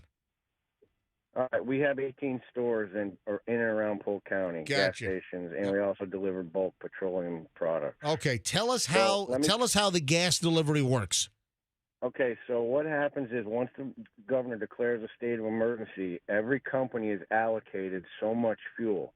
And if they shut the port down, like they did shut the port of Tampa down for a while, we have to go and get the fuel from like Miami or Jacksonville or Orlando has a port. So the trucks have to go and get it from farther away. Well, you can still get fuel while the ports are open. But what happens is, depending on the size of your company, like Wawa's and the bigger ones, they'll get allocated more fuel during a state of emergency. But smaller places like ours, we're only allocated. Hold on a sec. Hold up, Mike. Mike, hang on a sec. We're getting the cell phone warble. Say that last line again. Once we're allocated so much fuel, then we have to determine where to allocate that to our stores and Gotcha. how much. Okay. But these stores aren't going to get full load. So people are saying, well, you might have seen somebody pumping gas. They might have had a couple thousand gallons. Hold on a sec. Hey, Mike, try to stabilize your phone and aim it toward a tower. He can't do anything Yeah, about that. I know. Mike, can you hear us? Okay. Can you hear me now? Yeah, that's Can you better. hear me now? Yep, go ahead. Okay. So what happens is each company is allocated so much fuel from the ports, and then that company has to decide where they allocate that to their location. How many different tanker companies are there that are getting gas at the terminal, at the Port of Tampa, and gas from Port Tampa? So you've got two places in Tampa for gas, right? You've got down near MacDill Air Force Base, you've got Port Tampa, but then you also have the Port of Tampa, which is near downtown. Correct. We use one specific transport company, and that transport company, and that's another issue, is only allowed to go to certain ports. In other words, they have to get different tags. They have to be tagged. How many different companies are there that deliver the fuel? How many different tanker companies? I would probably say in our area at least 10. 10 different? Maybe 12. Yep, different tanker companies. All right. Right. So that's kind of how it works. Everybody's like, well, when you see a store that gets fuel, they may have fuel, but they're not going to get a full load. That's when we're in a state of emergency. Nobody gets full load of fuel, and they have to ration it. Like I said, we have 8. Hang on a sec. You got all warbly again. Okay. All right. Now sounds a little better. Go ahead. Yeah, I think. Hey, listen, we're losing Mike. We lost you, but listen, Mike, we got the bulk of the good information in. I mean, this has got to be a dream for a petroleum nerd like this who just can finally talk about it on the radio. You know the what? logistics of his job. You know what I'd like to do? Yes. I would like to grab somebody that works for Verizon, AT&T, T-Mobile, and can you explain what's going on with the cell service? Why are we having such horrific cell service? What was damaged from an infrastructural standpoint? If anyone is in the cell phone biz, could you call us up and explain? AT&T, T-Mobile, Verizon, those are all the tower operators in town. All of the cell service is through those three companies. If you have some of the other little offshoots like what are some of the Cricket, there's Mint, Mint and Consumer Cellular, they're using the towers of the three majors. So if you're in the cell business, maybe you're a cell tech. Maybe you can what is going on? Why do I have no 5G in Beach Park now in South Tampa, and we're scrounging to grab half a bar with 4G? And just tons of warbly cell phones. What is going on with the cell phone quality? If someone can explain that, I'd really like to hear it. 800-990-1047. 800-990-1047 if you can get in and explain why cell service is so spotty and so bad. Hopefully we get some answers on that. I got to go back to gas for a moment, and I'm going to give about 3 or 4 stations here that have it. All right, how do you know? Because people are texting and letting me know. Have they confirmed that people are actually pumping gas? Yes. I mean, what and not just, again, there's all these fake outs, where people are parked at the pumps, but they're not pumping gas. They're going inside. Well, I was pumping gas on Tuesday and pumping. Nothing was coming out. You got P. Diddy with his freakouts, and now you got all these gas stations with the fake outs. Much different. What's worse? What's worse? I think we know. It's close. I think we know. Very close. Okay, they both involve petroleum products. That's true. And shortages. That's shortages. true. The gas station fakeouts, you got the gasoline, petroleum based, and then with the freakouts, you have baby oils and petroleum jelly. Exactly. Yeah. Vaseline and baby oil. And there was a shortage of it after his purchases. All right, hang on a minute. Jeff, let me grab this real quick. Hold on to the gas. Jeff is a retired Verizon employee. Let me get the deal here. Jeff in Parrish, go ahead. Hey, MJ. What may be going on? Most people don't realize that once the signal gets to the cell tower, it actually goes into a landline cable operation. So the problem may actually be somewhere past the cell tower in the actual network. All right, so once your phone pings a cell tower, it's going to some fiber cable or it's going to a hard line somewhere. So there could be all kinds of issues with that run or switching. Correct, because there's a lot of gear in between taking that call off the tower and then delivering it to you wherever you are. All right, that is a great explanation. I do appreciate it. You're very welcome. Have a great day. You too. Look at that. Ask and you shall receive. Back to Roxanne. Okay, gas in Land O'Lakes, both Circle K's in between 54 and 52. People are filling their vehicles. Gas, Raleigh, St. Pete, 4th and 22nd Avenue. He actually got gas there, or she got gas there. And another says we are at Shell on 19 just before Ridge Road in Port Richey. Oh, they do not have gas. Oh, confirmed. The woman that called was wrong. So, why was she wrong?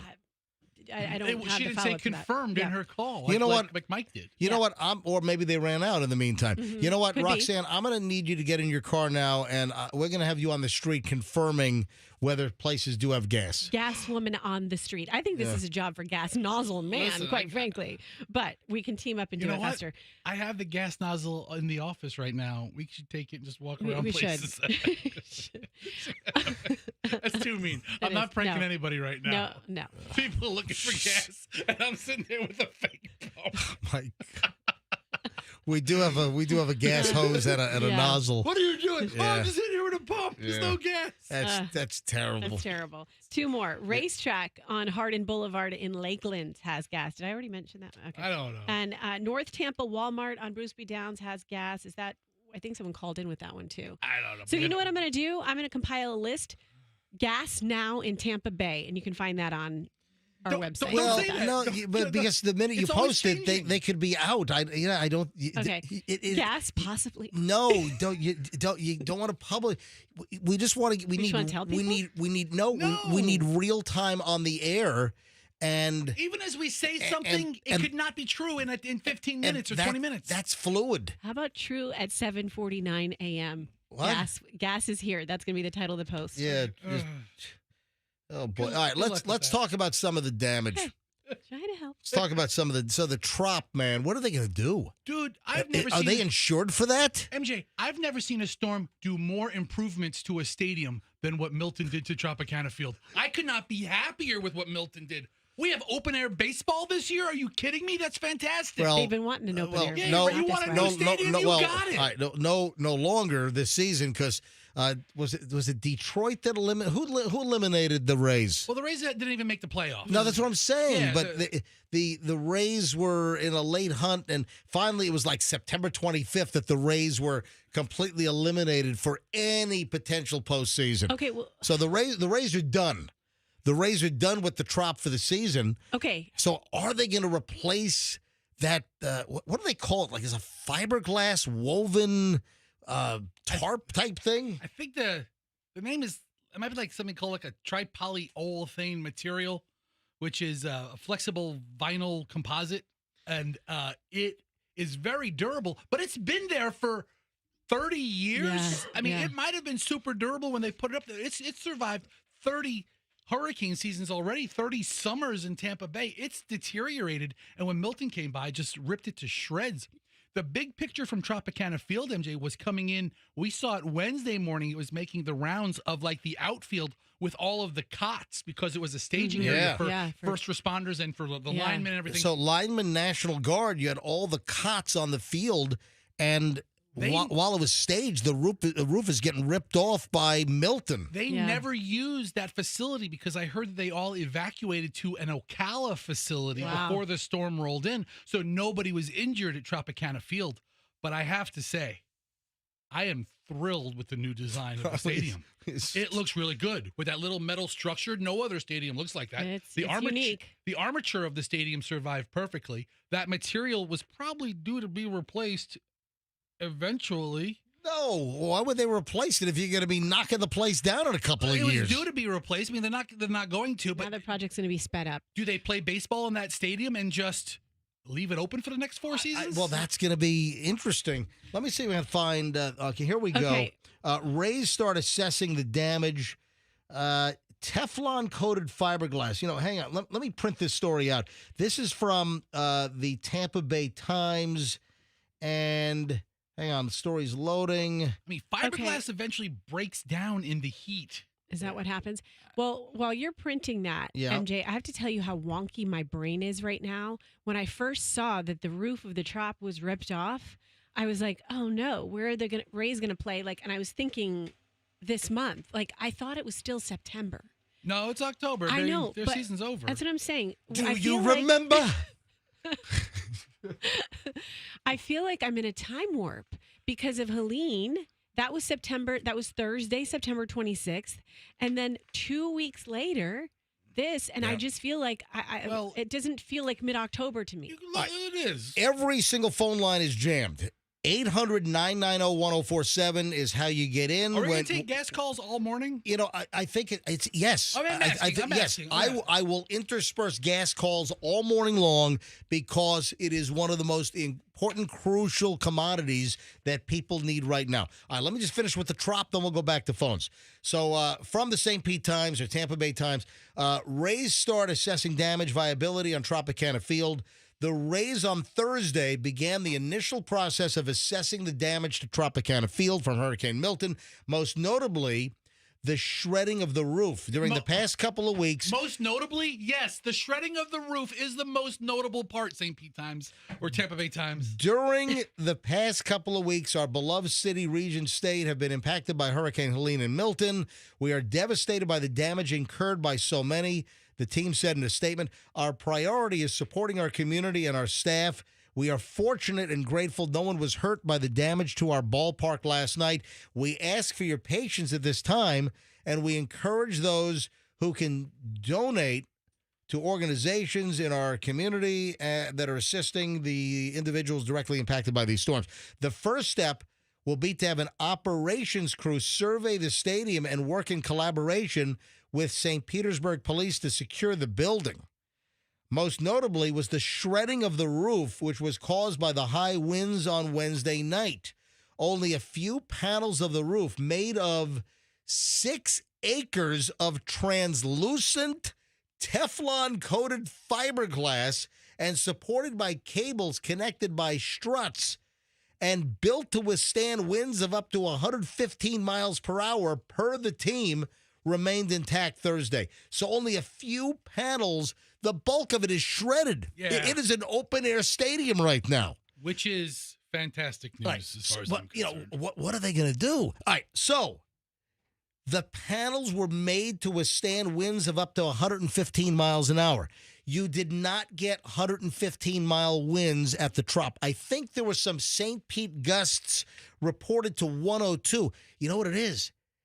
That product in the sun for 30 years, it degraded. It could not it wasn't up to the original manufactured specifications. But that's why I said it was due to be. It probably should have been replaced 10 years ago. The stadium's already 30 years old. Yeah, hang on a minute. St. Pete, let me get the St. Pete 101. I'm sorry, I was off by 1 mile an hour. The highest recorded gust in St. Pete was 101, and the Trop roof was supposed to withstand 115. Ooh. You know what? That's a warranty claim. Go back to the company to put that in and say, hey. Get your money back. Yeah, exactly. Yeah, listen, I want you to know old Vince Namoli didn't buy the extended warranty on this product. No. And also, Mr. Sternberg, you are screwed. Hey, is that Cajun Fester? No. Cajun Fester. Yeah, Vince Namoli. I'm just the roof product salesman for Tropicana Field. Is he still alive, Vince? No, Mr. Namoli passed. Vince Namoli passed. Yes, they actually buried him in center field. I remember that. I had some friends that lived next to him in Avila. Yeah. And they once got into a dispute over the grass. And right next door to Vince Namoli was somebody that I know. And he had some weeds that were apparently encroaching on Vince's lawn. And Namoli went out there and he was having a spasticated meltdown. Listen, Mr. Namoli, man. Yeah. Anyway, so the remaining product is nil on top of the stadium. So they're assessing remnants seen on the field. No other obvious structural damage to the building. Another issue is water damage. Well, the problem is that field, unlike an outdoor stadium, was not meant to drain. Oh, it doesn't have drainage. Right. Yeah. So with the roof is off. The roof ripped off. Yeah. They don't have drainage to handle all of that water that's inside. Dude, I bet you ServPro becomes like a sponsor of the Rays this year. Yeah, like it never even happened. Happened. I mean, listen, I'm glad we can joke because nobody got hurt. Yeah. What's worse is, as far as I'm concerned, is that terrible crane falling. Yeah. So that's another thing. So did that hit the Tampa Bay Times building? Or because we saw something with Johnson and something was up on top of that building. Who's Fester? See if you can find who's. I meant to do this yesterday. I just got so distracted. Still just running around and kind of like de-prepping now and trying to get back into the house, even though we have no power. Our evacuation hotel still has no power. What do you?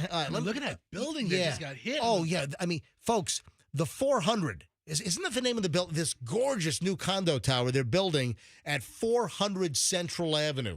And I was just down there recently because one of the pizza shops we like down in downtown St. Pete. We love the Pizza Box, and the Pizza Box is fantastic. And I was just by this building just not like 3 weeks ago, and it was the huge tall construction crane runs up the entire side of the building, and this thing in the heavy winds.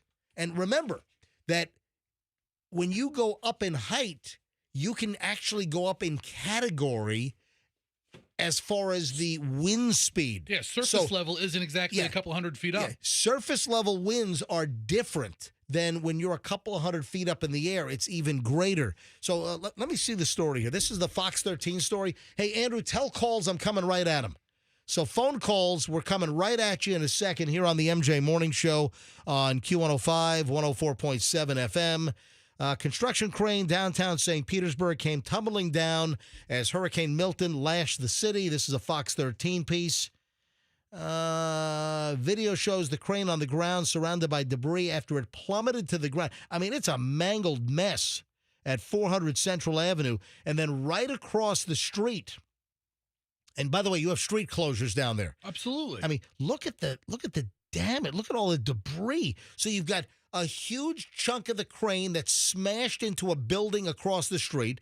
Then you have a mangled, twisted mess of construction crane that's laying. Is that First over there? Because it's right near First and Central Ave. That's right. That's right. Yeah. That's right at street level. The crane fell off of the building. It's been under construction for about 2 years, which is going to be the tallest building in St. Petersburg. Earlier this week, St. Petersburg Mayor Ken Welch said he was worried about how the tower cranes. Hey, Andrew, do me a favor. Could you get a hold of Ken Welch? Try to hit up Yolanda Fernandez. Get a hold of Yolanda Fernandez with the city of St. Pete. She works for the police department. Yeah. So try and see if we can get the mayor on. So I think I have the PIO list here for St. Pete Police. But if we can get a hold of Yolanda, she can probably get us in touch with Mayor Welch, who is the mayor for this building. I mean, we're in St. Petersburg right now. So let me see if there's any more detail. So the problem was, MJ, the time it takes to disassemble the crane. It'll take weeks to disassemble a crane like that. I mean, it's not like they left it up and like, oh, we're going to let it roll, see what happens. Yeah. They didn't have time to take it down. 100% correct. So it takes specialized crews and about a week of planning to even remove and disassemble the crane, because most are fixed in place. City staff said that St. Petersburg was in touch with developers managing the cranes. Due to the nature of crane operations, though, lowering or securing a tower crane is scheduled weeks in advance and was not feasible within the time frame of Hurricane Milton. I mean, we've seen crane collapses like in New York City. You see that. Yeah. It's just so odd to see. It happens in New York City. You're right. There were a bunch of those, and they were horrible. Yeah. All right, so St. Pete Police, here's a tweet from them.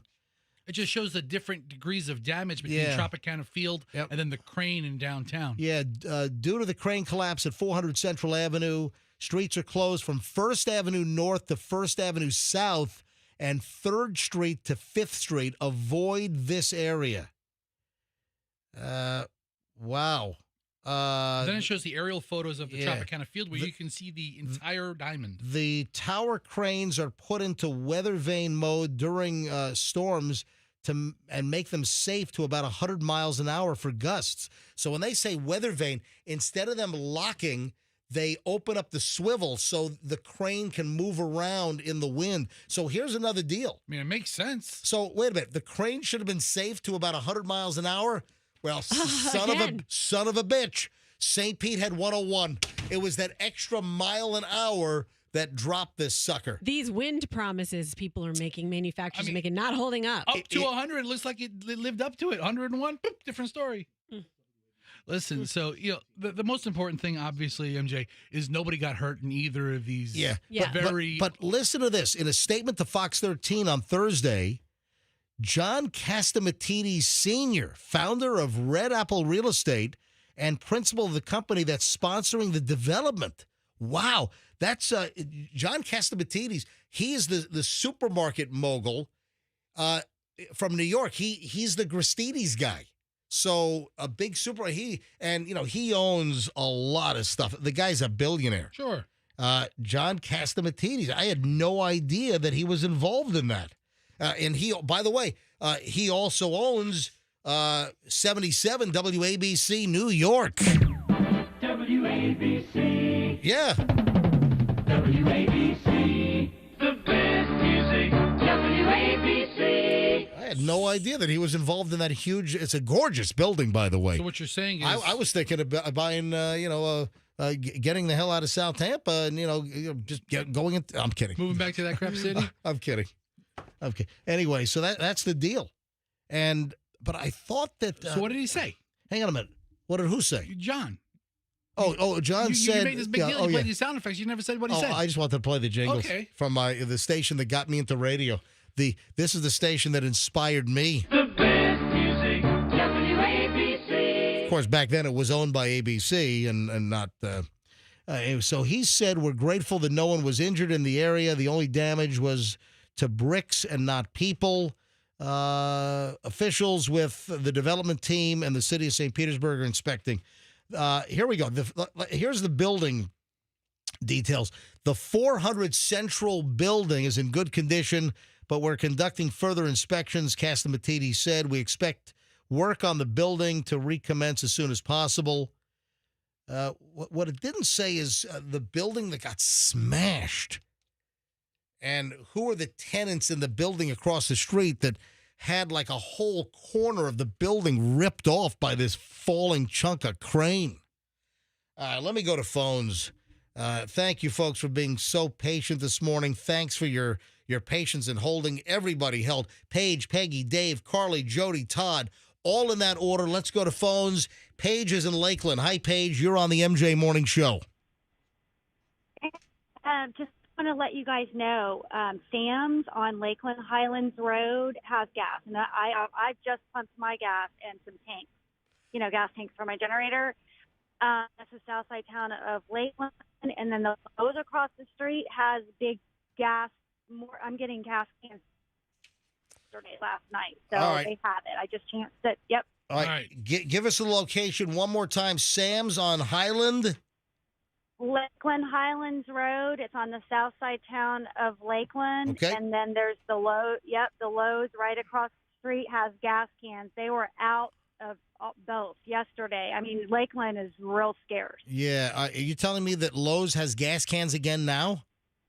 That's right. All right. I'm here. Paige confirmed. Very good. Paige confirmed on the scene, on the site. Thank you, Paige. I appreciate it. From Paige to Peggy, also in Lakeland. Peggy, you're on the MJ Morning Show. Welcome.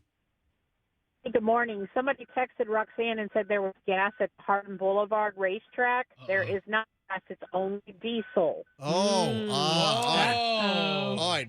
So the racetrack at Hardin Boulevard in Lakeland, only diesel. That's right. That's not only gonna help diesel. most A lot of the places only diesel are getting pumped, and people think it's regular gas. It's not. Right. Okay. Thank you, Peggy. But, folks, are you hearing the cell phones? We have never had this many poor cell phone.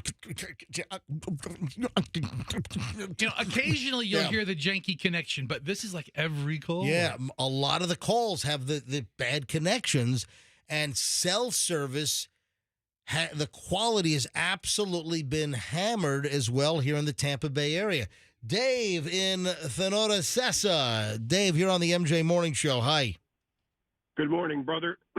I'm also having wonderful cell service with my Cricket. I used to have full bars of 5G in my neighborhood. Now it's down to nothing, so I'm using my Spectrum phone, and I'm getting signal. But I've got gas at the BJ's, confirmed. I pumped it myself at 75 and Bruce B. Downs. All right, but you got to be a club member. They're not waiving club membership, are they? No, I am a club member, and if I had to beg somebody to use their card, I certainly would have. I mean, yeah, MJ, listen, you don't. If you pull up there's somebody right across. Hey, man, can I borrow your card? Yeah, I'm sure. No doubt about it. Yeah, we're gonna say no. You're not a club member. You're not a privileged BJ's Well, club member. Also, we heard some reports that either Sam's or Costco yesterday. You guys weren't here. Oh, really? But I took a call yesterday that some employees were actually swiping their card to allow people that were non-members. That's nice. There's That's cool. always an attendant there. Call them over. They're there to help people out. Yeah.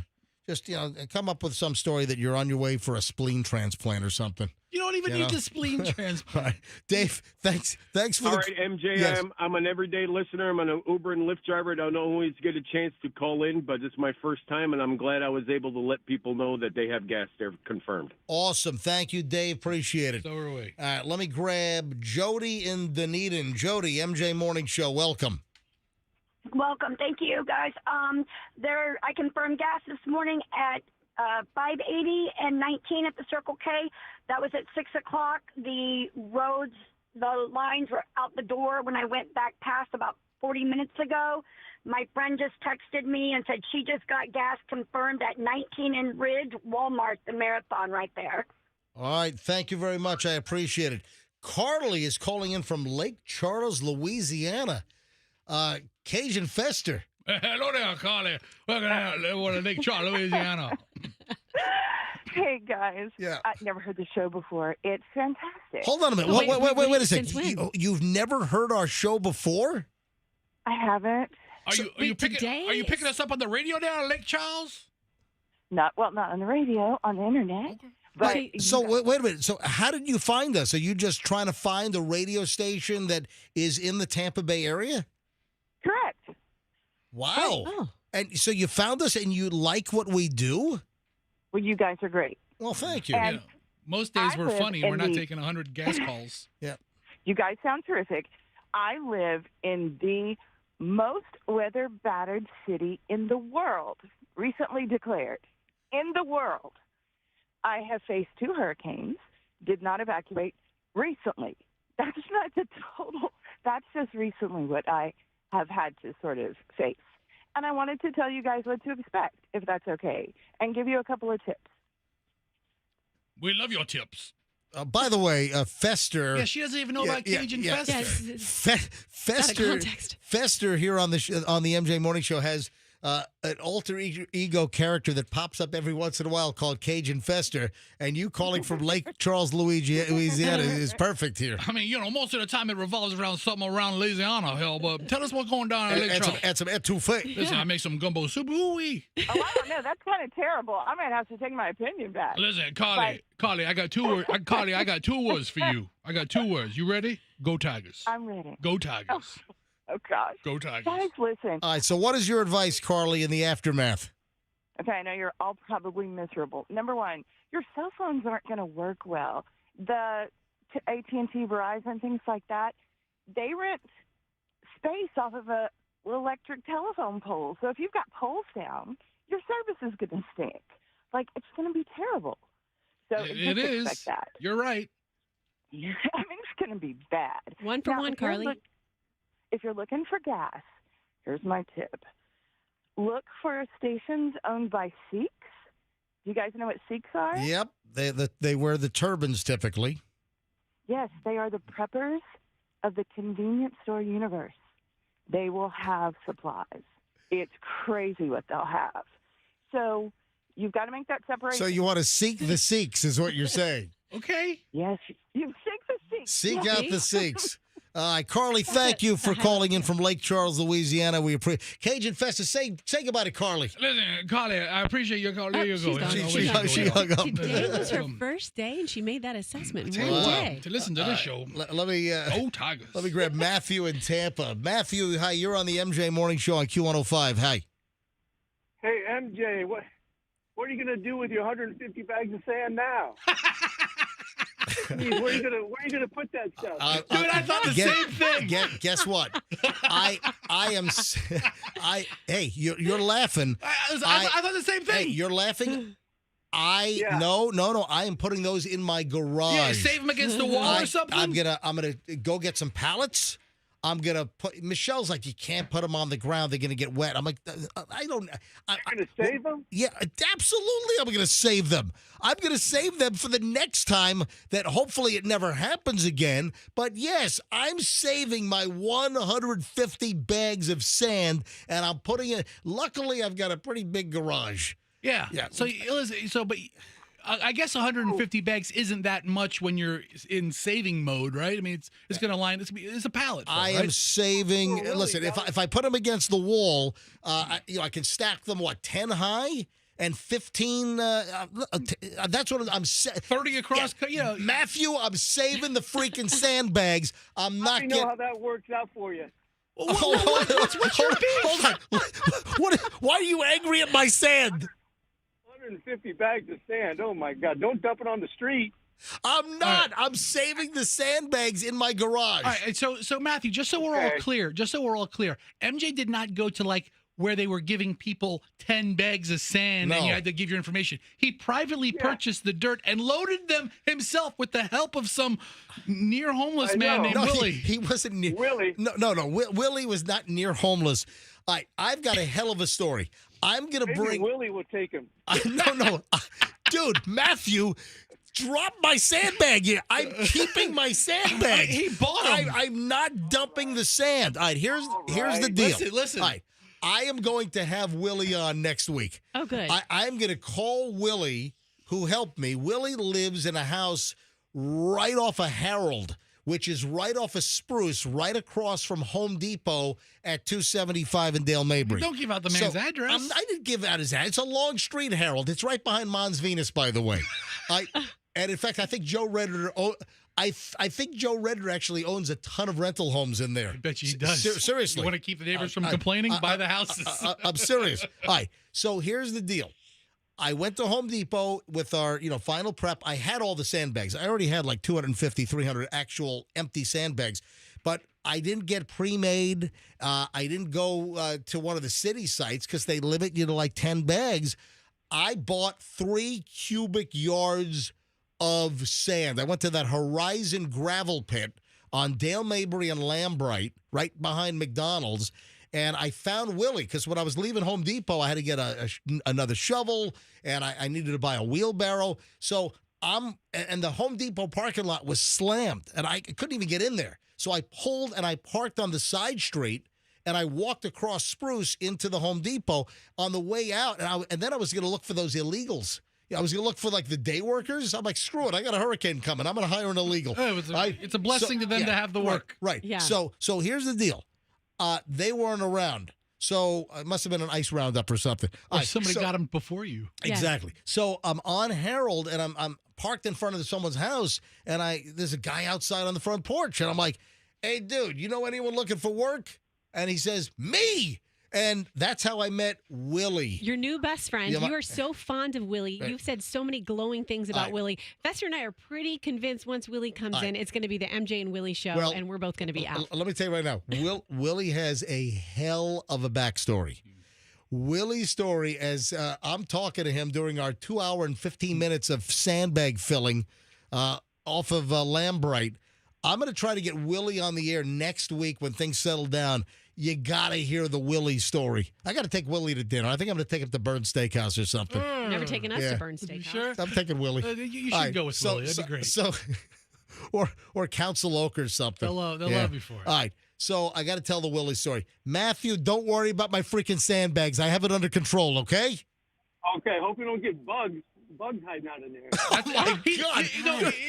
Matthew's right. Dude, you're like the Debbie Downer. You are the Debbie freaking Downer of sandbags. He's right. It's going to be in a part of your garage. You got to spray the bags and keep pests down. All right. Oh, all right. Goodbye. Hi, Matthew. Have a nice day. Thank you for calling. Todd's in Lutz. Todd, you're on the MJ Morning Show on Q105. Hi. Hey, Todd. How you doing? Doing fine. Hey, just to let you know, the Walmart here in Lutz by 54 and 41, they have gas, but they're not allowing you to fill up your gas containers, only the vehicles. Ah. That's actually a really smart idea to help the people. No, it's not. Why? Because people running generators? Yeah, because people need gas for generators. I understand, but there's a shared misery in all this. I'm sorry you don't have enough gas for your generator, Mr. Generator. But listen, people need gas for their cars. I understand. I think that's reasonable. Hey, Fess, you live where I'm at. You know, we're not going to have power for a while out here in Lutz. Yeah, you know what? I mean, there's a couple of down trees. I'm kind of like off of closer to the apex, and there's down trees everywhere. I did not realize how many there were. There was no way out of the neighborhood until late in the morning because between down power lines and poles and trees, it's a mess. And that's the area I just want to let y'all from Lutz to Land O'Lakes. Sorry. Just let y'all know. Yeah, just to let y'all know, they're not allowing you to use gas containers, so there's no sense in staying in the line if you're just there for that. All right, so that again, this is the gas station again. Where? Lutz and 41 and 54 area by County Line Road. The Walmart that I went to looking for your cooler is this Walmart. Okay, it's that Walmart. Pasco, Hillsborough County line. Yeah, and listen, and Michelle's giving me the business about, I told you to get one of those nice coolers 2 years ago. And listen, our power's out. My recent batch of ice cream is a total loss. Because So I had my Belgian chocolate, my vanilla bean, and my mint chocolate chip. I had maybe 4 half gallons. That's toast. The ice cream goes the fastest. Like I have some frozen bluefin tuna, Saku tuna. And those were still frozen solid. And neighbor across the street does have a generator, so all of the frozen fish, we brought a whole bag of stuff to put in their freezer, and they were very accommodating. Hey, thank you, Todd. I'm sorry. What was that, Todd? No, we're done. Oh, all right. Thanks. All right, buddy. Have a good weekend, man. Other folks are having major homeowners complaints and insurance claims over severe damage. You're going to file a complaint with your insurance company over ice cream? Shut up! I never said I'm that. I'm asking. I don't know. I'm just saying that my ice cream is a loss, and we were able to save some of the frozen stuff. But listen, we've got no power. And I don't know when we're going to get power where I am in Beach Park. You couldn't have drank it? You couldn't have made like some awesome milkshakes or something? You know what? I did have a couple of spoonfuls. Okay, I was about to say. Yeah, I know. I'm like, I can do a lot with melted ice cream. Yeah, right. All right. Before I go back to calls, Debbie, Chad, really, Roxanne? I don't know. I don't even know. I don't even know why that's funny. I don't even know what she meant. Why don't you tell us what you can do with melted ice I mean, cream, there are a Roxanne? million different recipes right off the bat. There are. You can make a bread out of melted ice cream. Debbie, Chad, John, Patsy, and all those are getting screened right now. Hang on. Back to your calls in a second. 800-990-1047. 800-990-1047. Let me just talk about a couple of the Instagram videos that I shot. There are a number. I've got a lot of content on my Instagram right now at Certified MJ Radio. So I ran into Kelly Ring, formerly of Fox 13, anchor for decades. Tampa Bay Treasure. Kelly, absolutely. Kelly was checking into the same hotel at Dale Mabry and Cypress that we were checking into for our evacuation hotel. So there's a video of Kelly and me. There's a picture of Willie helping me with the sandbag, or a video. I got a video of Willie and me with the sandbags. That's on my Instagram. The claw trucks coming around picking up the debris, scrambling before Milton hit. The Waffle, Fester, bring up my Instagram. Can you bring it up? Sure. I've got the Waffle House Index. The Waffle House on West Shore and 275. Yeah, I started smoking after all this, so I'm coughing a little bit. You know what? It's understandable. I mean, stressful situations. I'm kidding. People resort to the smokes. I'm kidding. I'm not smoking. I've never smoked in my life. All right, so the Waffle House Index for Tampa. You put it to the test? They were closed. So there's this unofficial metric, this barometer that FEMA allegedly uses, and this tells the severity of how bad conditions are in a locale. And if the Waffle House is closed, that means that things are bad. Yeah, and that's what it means. And on Wednesday at like 10:40 a.m., the Waffle House was closed. All right, bring up the audio on this, Fester. Hurry up. All right. Hang on a second. I got a couple of no, Andrew, I can't. Oh boy, yeah, I need internet.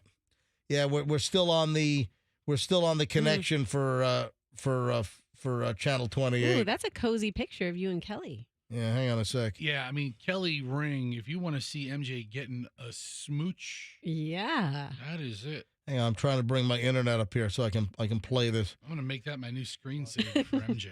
What? The picture of Kelly Ring planting a kiss on you. When you call me, I'm going to watch her kissing that sweet cheek. Yeah, so MJ, you have a lot of. I mean, I got it. Okay, you ready? You have a lot of really good stuff up. Yeah, Here's there's Waffle a House. lot of stuff. So here's Waffle House audio. Go ahead, hit it.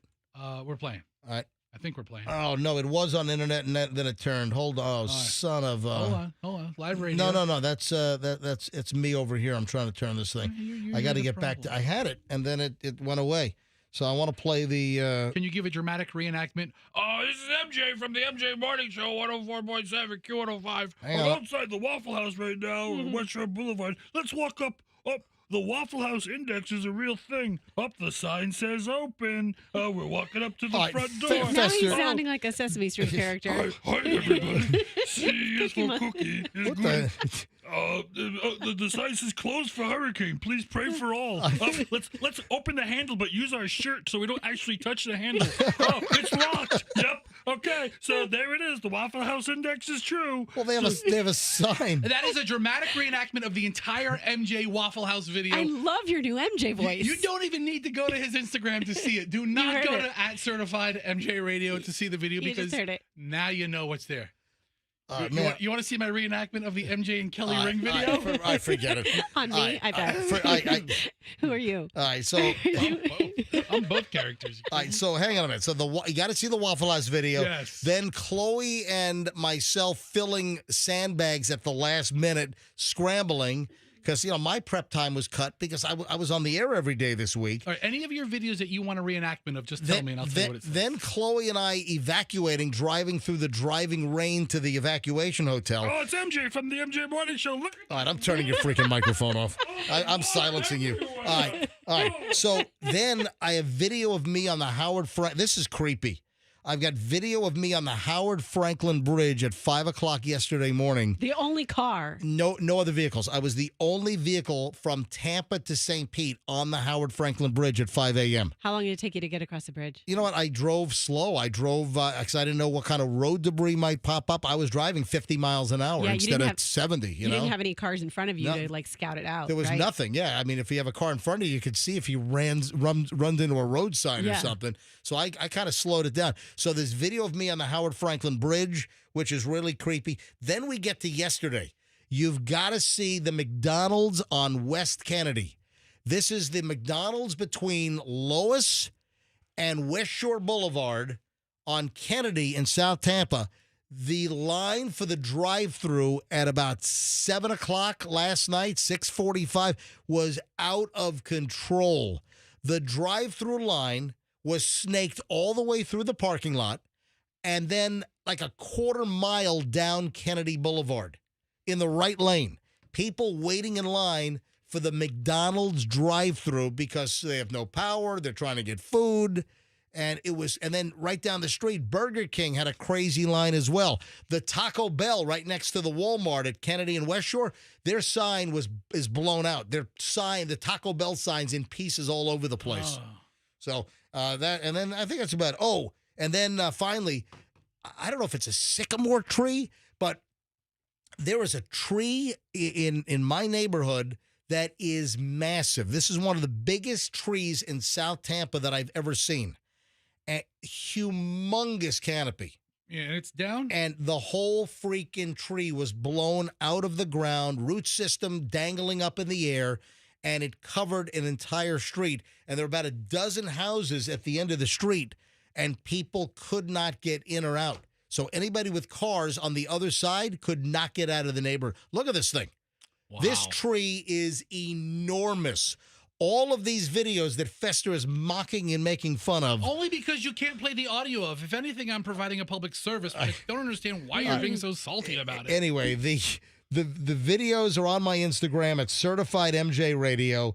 That's Certified MJ Radio. And if you want, give me a follow because I provide quality content like this all the time. So Certified MJ Radio. Yes, quality content like showing you it's raining during a hurricane. I'm agreeing with you. This is me agreeing with you. This is what it sounds You're being like. obnoxious. Maybe a little obnoxious. You're being totally obnoxious. I did enjoy a bunch of your videos. And Thank you. Listen, just the fact that you got to see Kelly Ring in the lobby of your hotel. Of all the hotels in Tampa, you picked the same one as like the most famous person in our area. All right. Anyway, let's go back to phones. So tons of video. Give me a follow at Certified MJ Radio. And the video views on these, I post a video and then I blink and it's got 10,000 views. It's like, whoa, you know? Hey, are we going to, before we go back to calls, are we going to talk to Dennis at all today or we're going to give him a break? Dude, he's sleeping. Okay. Yeah, I have a funny kind of like Dennis story. Yeah, you know what? I'm gonna send Dennis a text and see if he has any avail. Because I spoke to Dennis on his way home yesterday. Oh, you did? So Okay. he was trying to get out of Channel 28, ABC Action News, to get home to Palm Harbor to see how his house did. And he was just having trouble with all the street closures. And, you know, for quite a while yesterday morning, Pinellas County was shut off. They had deputies at the county line. So like on Hillsborough to Tampa Road, right at Racetrack, where you then enter into Pinellas from Hillsborough. They weren't allowing you into the county? The county was closed. That's some real Dukes of Hazzard stuff right there. Oh, Roscoe Pete culture. Y'all can't enter this county. So seriously, and the Pinellas County Sheriff's Office put out a media alert that the county is closed and you'll be turned away if you're trying to come into Pinellas. And then later in the morning, that was rescinded. Yeah, I've never heard of that before. Yeah. And wow. Yeah, absolutely. Let me send Dennis a note here. I'm going to do talk to text. Hang on a minute. Right, here we go. I picked up me saying talk. Hey, Dennis, it is MJ. Hang on a minute. Yep. Let me know if you have any availability this morning. All right. All right. Hey, Dennis, it is MJ. Let me know if you have any availability. I will bet you $20 he sends you back like the middle finger emoji because he is talked out. I mean, what's he going to say? You know, oh, it's going to be really nice for the next week. Highs in the mid 80s, But- lows in the upper 50s. By the way, the voice to text, it's spelled Dennis, Dennis. You got to change that. Yeah, and Yeah. I sent it, and I just had to send him Dennis to make sure that he knows that I know how to spell his name. Well, now every time I try to write a normal Dennis into my phone, it autocorrects because it knows I look up the Dennis with one N so much, so it thinks I'm trying to communicate with that Dennis. But he's like part of the show now, Fester. I mean, he's part of the show every time, like a storm's in the area. I don't think he wants to just be like a regular commenting on morons in the news. If You never know. If you don't have power, there's one saving grace that we are having cooler nights, even the daytime. So the high today is supposed to be like 83 or 84, and usually we'd be in the 90s. Yeah, it feels like temperature of 110. But even in October, we were expecting 90s, but we're going to be sitting at like 83, 84 today for a high locally. And then tonight, temps are going to dip down into the upper 60s. So if you are without power and air conditioning, it's just going to make it a little bit more tolerable and not quite as miserable. Let's go to phones, 800-990-1047. That gets you on the MJ Morning Show, 800-990-1047. Debbie is in Tampa. Debbie, hi, you're on the MJ Yes. Morning Show. Yes, morning. I'm in Tampa on Dale Mabry, north of like Bears, heading through like North Dale. And right about there at North Dale Boulevard is a Sam's Club. And they've been written up numerous for problems with their gas and, readers and stuff. But anyway. Hold on. What do you say? They've been written up what? Oh, a lot of people complaining about the poor quality of their gas and stuff. What do you mean? It's made in China? What's the point? I don't know. They were complaining about. One guy said, I only hold a 14-gallon tank, and it charged me for 18 gallons. Oh, so people are complaining about the pumps not being calibrated. Right. Okay. And they've already had people. But anyway, that place is so double packed. The cars come out of the front of the place, and they're going south on Dale Mabry all the way to Bears so far, lining up there to get gas. Oh, my And God. and I saw the people like pumping, and that's a horrible parking lot. You can't go there and not see an accident with people getting out because there's no light coming out of there. Yeah. One lane in, one lane out, and the gas pumps are in the front of the store. But anyway, I gotta be honest. Sounds like you got a vendetta against the North Dale Sam's Club. Oh no, not at all. Okay, well- It's just one day I waited 40 minutes to turn in. Yeah, because MJ. of the people lined up for gas. No, she's exactly I right. couldn't get out because of the traffic on Dale Mabry. The No, Sam's it's- Club parking lot, that gas station is situated right at the front, so Right. the Right line at the front snakes out entrance. onto Dale Mabry. You can't see going Oh, wow. out of the All right, parking lot. So it's kind of like the mess with the Trader Joe's on Swan and Dale Mabry in South Tampa. Yeah, they really And needed to have it. supposedly, they Right. sent out an email a couple of months ago that they were shutting down the thing to reorganize it all, and nothing has happened. Obviously, they figured it was going into the holidays, and I called in that day and I said, "Can somebody come out and direct traffic? There's a massive pickup truck blocking the in and out lanes." And no, ma'am, there's nothing we can do about it. But anyway, do have a right vendetta. but now you should see there's at least 40 cars in that part of the parking lot, and then you come out the entrance, and the cars were going all the way down to Bears. You know what? I got to hook Debbie up with the sandbag guy from earlier this morning. I will say, Yeah. Debbie's right. That Yeah, particular Oh, Sam's no, Club. I believe you. Familiar with you guys? You remember Mike Osterhout? Yeah. That's going back. I was one of his former neighbors when the time he passed. Yep. And I've been following Mason for like 30 years. Yep. But Just he's 30 a hoot. years. Debbie, I got to run, but thanks for the call. But anyway, like I say, they gonna go on. obviously have gas because I saw Yes. people pumping. I'm going home. But I'm that's just a going to good- leave Debbie good up. place to have an accident. Bye. Debbie, we love you. Bye, Debbie. MJ, come back. Debbie's leaving. She just hung up. All right, Debbie. Debbie, thank you for the Thank call. you, Debbie. Debbie All needs right. her own. Debbie should be the new midday person. Man, sounds like she wants to burn that Sam's Club down. MJ, I will say, usually Sam's Club does a pretty good job. This is a mess. That particular location has no handle on their gas egress and egress. So gas egress and ingress management is what you're talking about. I went to the Walmart near the interstate, and I Right. have to say, it was the most orderly experience. They had everybody in one line, and the guy would tell you what pump to go to. I saw pump that. 7, pump 8. They did have a nice orderly line at the Walmart gas at Dale Mabry and 275. I don't know if they're back open because I didn't get a chance to see yesterday. Chad in Dunedin. Chad, you're on the MJ Morning Show on Q105. Hi. Hey, good morning. Yes, How go are ahead. you? Hey. Yeah, so it's in Dunedin off of 19 on Main Street. You got BJ's, has gas, and the line's probably 60 deep on Main Street. And then the Circle K right across the street has gas. All right, so you're telling me confirmed people are standing there holding the nozzles.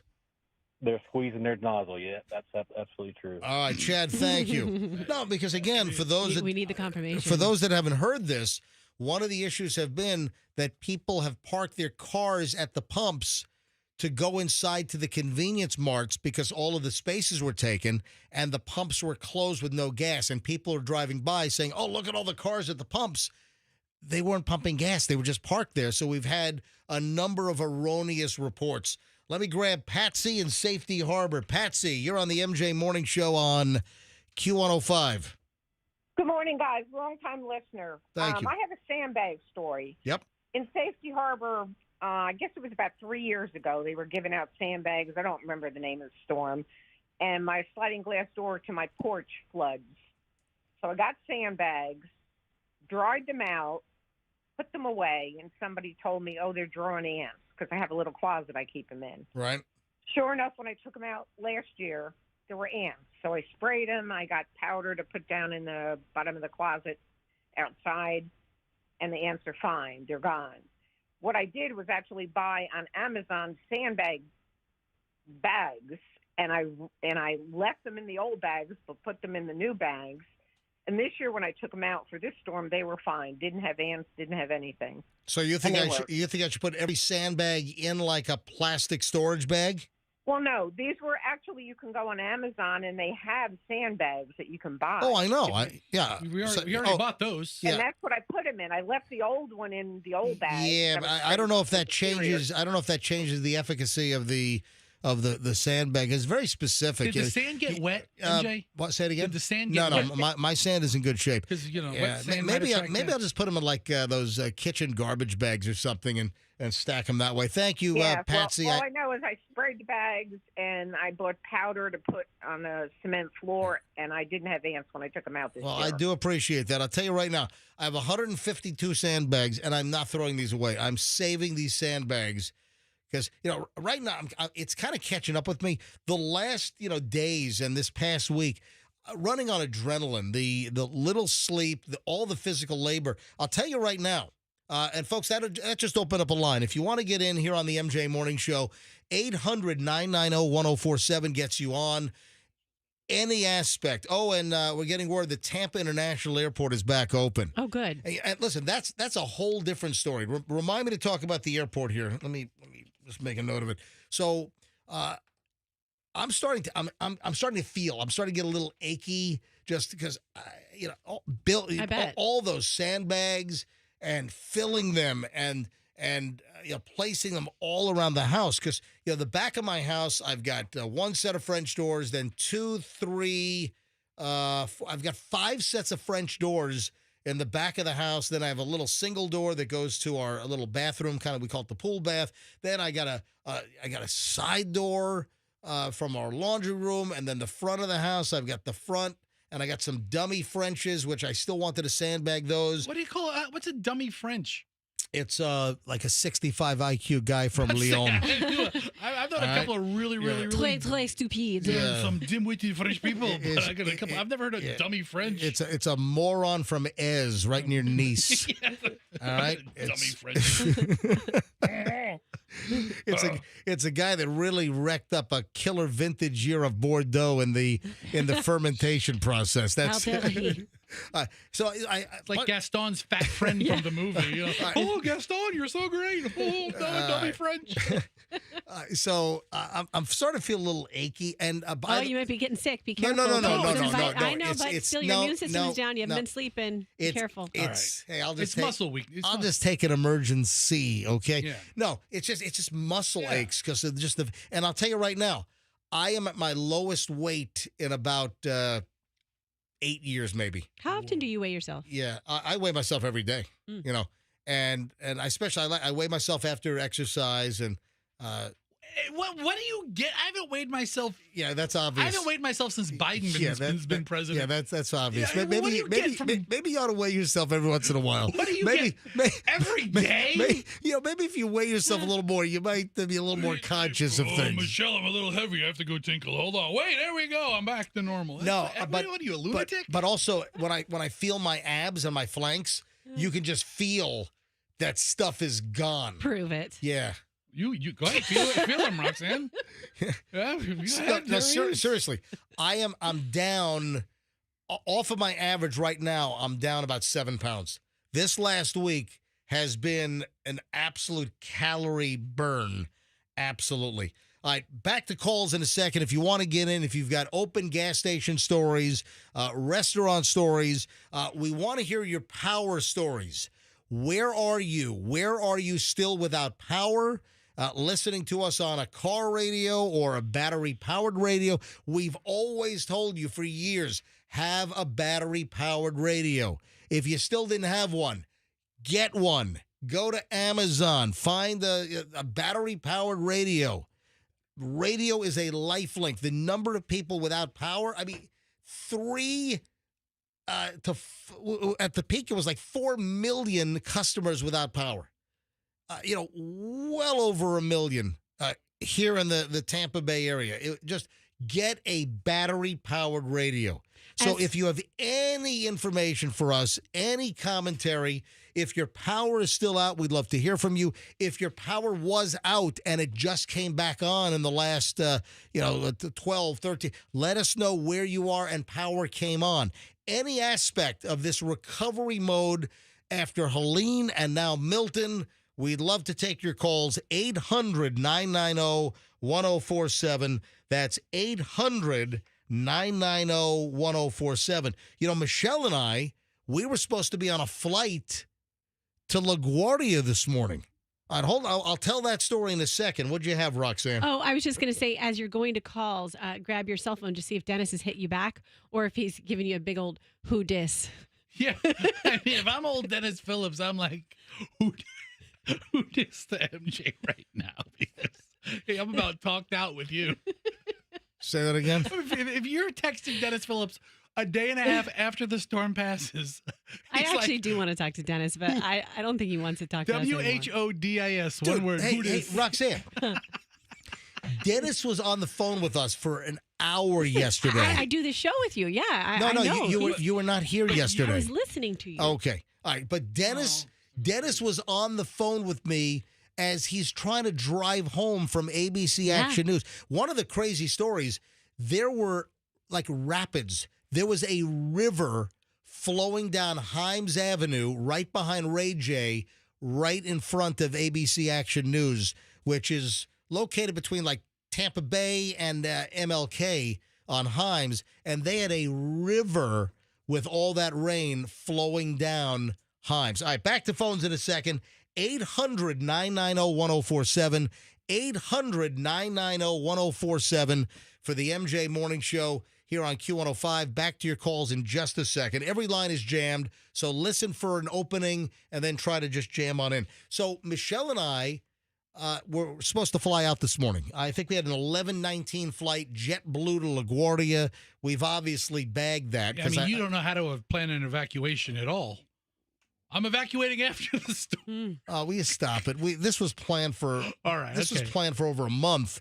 Yeah. We were going up to visit Julian for the weekend at NYU, and obviously we had to scrap those plans. Michelle was able to cancel the hotel within ample amount of time. But the point is, the reason why I'm telling this, Tampa International's back open. So technically, Tampa International Airport opened back up at 8 o'clock this morning. So about 43 minutes ago, officially operations began again at Tampa International.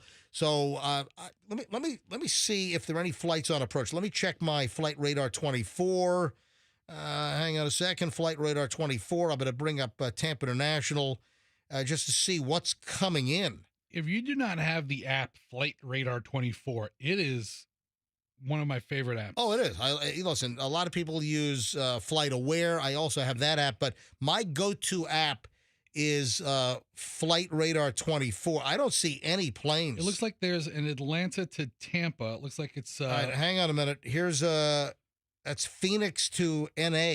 Yes, I see. Look north. But I want to, then hold on a sec. There's a Delta flight rolling in. All right. So right now, Delta 2605, which is a Boeing 757-200. So Delta is on approach. It's about to make the swing. It just crossed over Oldsmar. So Delta 2605 is now over Old Tampa Bay. And it is going to swing south along St. Petersburg, right near us, and then make the U-turn and go right next to MacDill for, I would imagine, you know what? I'm looking at the runways. It looks, you know what? It looks like they're not using, well, hang on a sec. There's an American on approach. So an American flight from Phoenix is landing. And I can't determine yet whether they're lined up for one left, which is over the bay, or one right, which is over Beach Park and over Kennedy Boulevard. So this might be the first flight in, folks. American flight 543R. That sounds like it's a ferry flight. I think that might be an empty. So I'm guessing that this American flight from Phoenix is an empty. I don't think anyone's on this thing. They just have to get planes back so they can depart. That's what I'm thinking. And literally, American, a 737-800, tail number November 904 Alpha. All right, this is really getting in the weeds. November, about to land. So this might be, seriously, this might be the first plane landing at Tampa International literally in moments, in seconds. If you are on the Howard Franklin Bridge right now, if you're going northbound, take a look to the right. You're going to see American crossing over the Howard Franklin. Yes, take your eyes off the road. Look for planes if you're on the interstate. In like 3 seconds, 5 seconds, you're going to have this American flight. Again, I'm looking at the ground at Tampa International, and I see nothing on the ground. So this might be the first actual airplane. And then right behind it is going to be Delta from Atlanta. So we can confirm that Tampa International is now open because it looks like the first landing since closure is happening right now. Yeah, American is over the Howard Franklin and should be landing in about 15 seconds at Tampa International Airport. Oh, there's one coming from Miami right behind it. Do you see one? Yeah, a little further down over Ruskin and Sun City. Yeah, I see that. American. Oh, yeah. Yep. American from Miami is coming in. If anybody wanted to know how big of a nerd MJ and I really are, we sit here on our apps and we train spot. Oh, we plane spot. Yeah. No. Oh, here comes another one. I love Flight Radar 24 is my favorite. I also have Flight Aware as a backup, but also for the sneaky little MFers. My friend Ryan just snapped a picture of the plane for you. Oh, really? Oh, wow. Plane nerds unite. My friend Ryan, he's like, hey, tell MJ, here's a picture of the first plane. Yeah, the first plane coming in. We're all really happy, Ryan, as you can tell. The planes are landing again. And for the sneaky buggers that, like the private planes that try to block their tail number, then you can use another great app is the ADSB exchange. That'll give you all the information for all the people that try to block their arrival and departure cities and their tail number. All right, Andrew wants me to grab line 4. All right, bring up the screener. Line 4, Tracy. Ooh, Tracy. Tracy with Hillsborough County Utilities. Tracy, hi, welcome to the MJ Morning Show. Hey, good morning. I just wanted to put a notice out there, if you could put the notice out there. If you have low water pressure in Hillsborough County, just a few reminders. Of course, boil water before you use it, but most importantly, don't do any unnecessary laundry. Don't run your dishwasher. Flush your toilets minimally. Right. So do you so right now, are you telling me that Hillsborough County Utilities, they are subscribing to, if it's yellow, let it mellow. If it's brown, flush it down? Yeah, kind of. I would say that, yeah. Okay, there you go. But that'll help you prevent sewer backup into your home just in case. Tracy, is this an official phone call, or you're just being helpful as a listener that happens to work for Hillsborough County Utilities? I am being just a helper here. I work in the warehouse. I'm not out in the field, but I give the parts to the people in the field, and they're working to get you guys back up and running safely. So just know that. In Hillsborough County, how much damage to infrastructure was there? It's still unknown. We're still assessing, but I can tell you there was quite a bit of damage. All right. Our guys have been working 24/7. What since percentage of yesterday. Hillsborough County residents, what percentage doesn't have water service right now? That I have no idea. Okay. To be honest with you, I just know that there are people without it.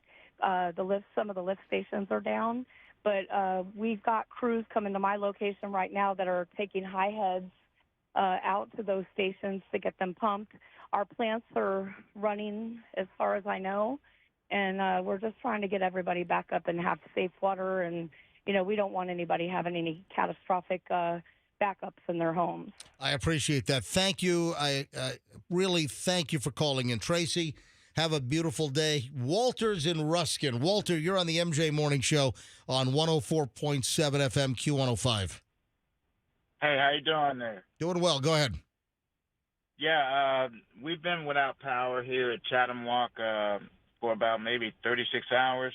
Neighbors are helping out neighbors. Some of us, me being retired military, and my wife with special needs, they're coming around helping each other using the generators. So it's really been not that much damage here, at least on our side of Chatham Walk. But outside at 41 and 19, there were power lines down. The drive-in theater has been almost destroyed. Oh, really? There, yeah. And I mean, those was giant screens are just like big giant wind catchers, Exactly. Yeah, so the I'm just Ruskin thankful drive-in. for you guys, and the information you're putting out is really helping out a lot of people, and I appreciate and I love listening to you guys. Walter, did you have a battery-powered radio, hopefully? I do, but it's connected to Sirius. So right now I'm not getting any signals or anything. Yeah, I like guess. that, Well, but listen, Sirius is not going to help you with local stuff. You gotta have a battery-powered FM radio, and just everyone listening, go get a battery-powered FM radio so you can keep in touch during these times. Walter, thank you for calling. Hold on. Yes. Walter, did you say that the Ruskin drive-in theater is ruined? Yeah, I drove by there. I had one of my neighbors tell me about it, and he had a drone, and he may have pictures of it, but he's gone to work. Yeah. But I didn't see the big screen, and I was actually looking down further, not knowing I was looking at the drive-in theater. So and it was pretty bad. That's It one was of the pretty bad. last, MJ. That might be the last drive-in movie theater in the Bay Area. Wow. And- The one on Hillsborough, Yeah. that's been gone for a while. The Sun Inn or whatever that was called. Funland Drive-In, yeah. So that's been gone for like 3-4 years. Yep. Ruskin's, it's the last. I think it might be the last drive-in theater, and it's always been on my list to go. But that's awful. You know what I want to do? I want to put up a big movie screen on the Top Golf screens. The big, the big nets. You know what? I could save you some money. You can use the material off the top of the trop. Yeah. Oh, wow. As a Yeah. screen. Yeah. Just pick it up off the side of the road. All right. Walter, thanks for calling. Vicky is in Valrico. Valrico Vicky, MJ Morning Show. You're on. Welcome. Thank you. It's like we've been forgotten out here in Valrico area.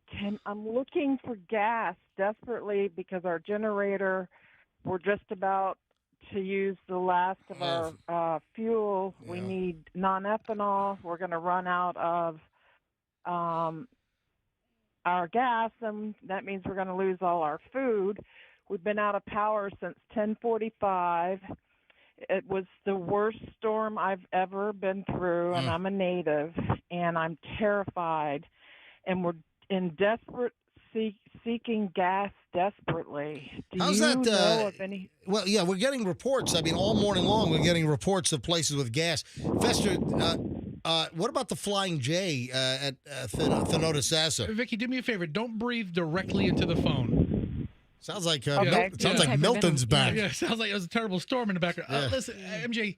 Honestly, the resource that we use is a website called Gas Buddy. Yeah. I mean, so many people are calling in, Vicky, but we don't know if they're going to have gas 30 minutes later after somebody says. That's one of the issues. Vicky, I wish you the best of luck. Keep listening for locations. We're going to still take gas calls. Let me take a quick break here. And nobody's being forgotten. Vicky's opened up by saying we're being forgotten in Valrico. That is not the case. All right, let me take a quick break so I don't get too late. If you're on hold, Terry, Linda, Phil, Bob, all the ones getting screened right now. If you're on hold, I'm going to go back to your phone calls in just a bit. I still have a little bit of the laundry list of just observations and tips and things you need to know as the cleanup after Helene and now Milton continues all over the Tampa Bay area. This is the MJ Morning Show on Q105, 104.7 FM.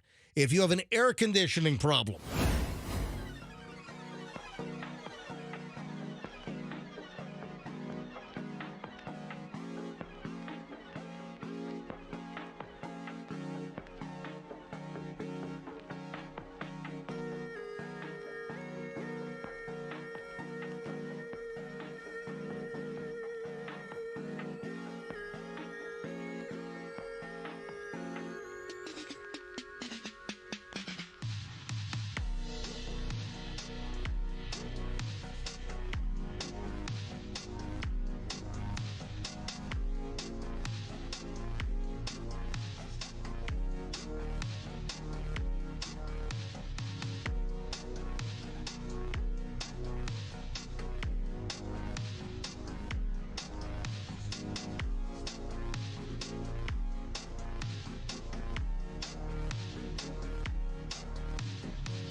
What he's having. What are you eating right now? Dried Quaker oats. Maybe not. I'm just eating dry original Quaker oats instant oatmeal right out of the bag.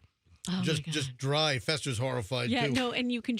Instant kind of oatmeal. Animal are you? We talk on the radio. Let's Dude. put the driest food in the world in our mouth. It's like you're doing a live cinnamon challenge or something. I'm down like 8 pounds this week. So what? I mean, Big, do you have to eat oatmeal with no water?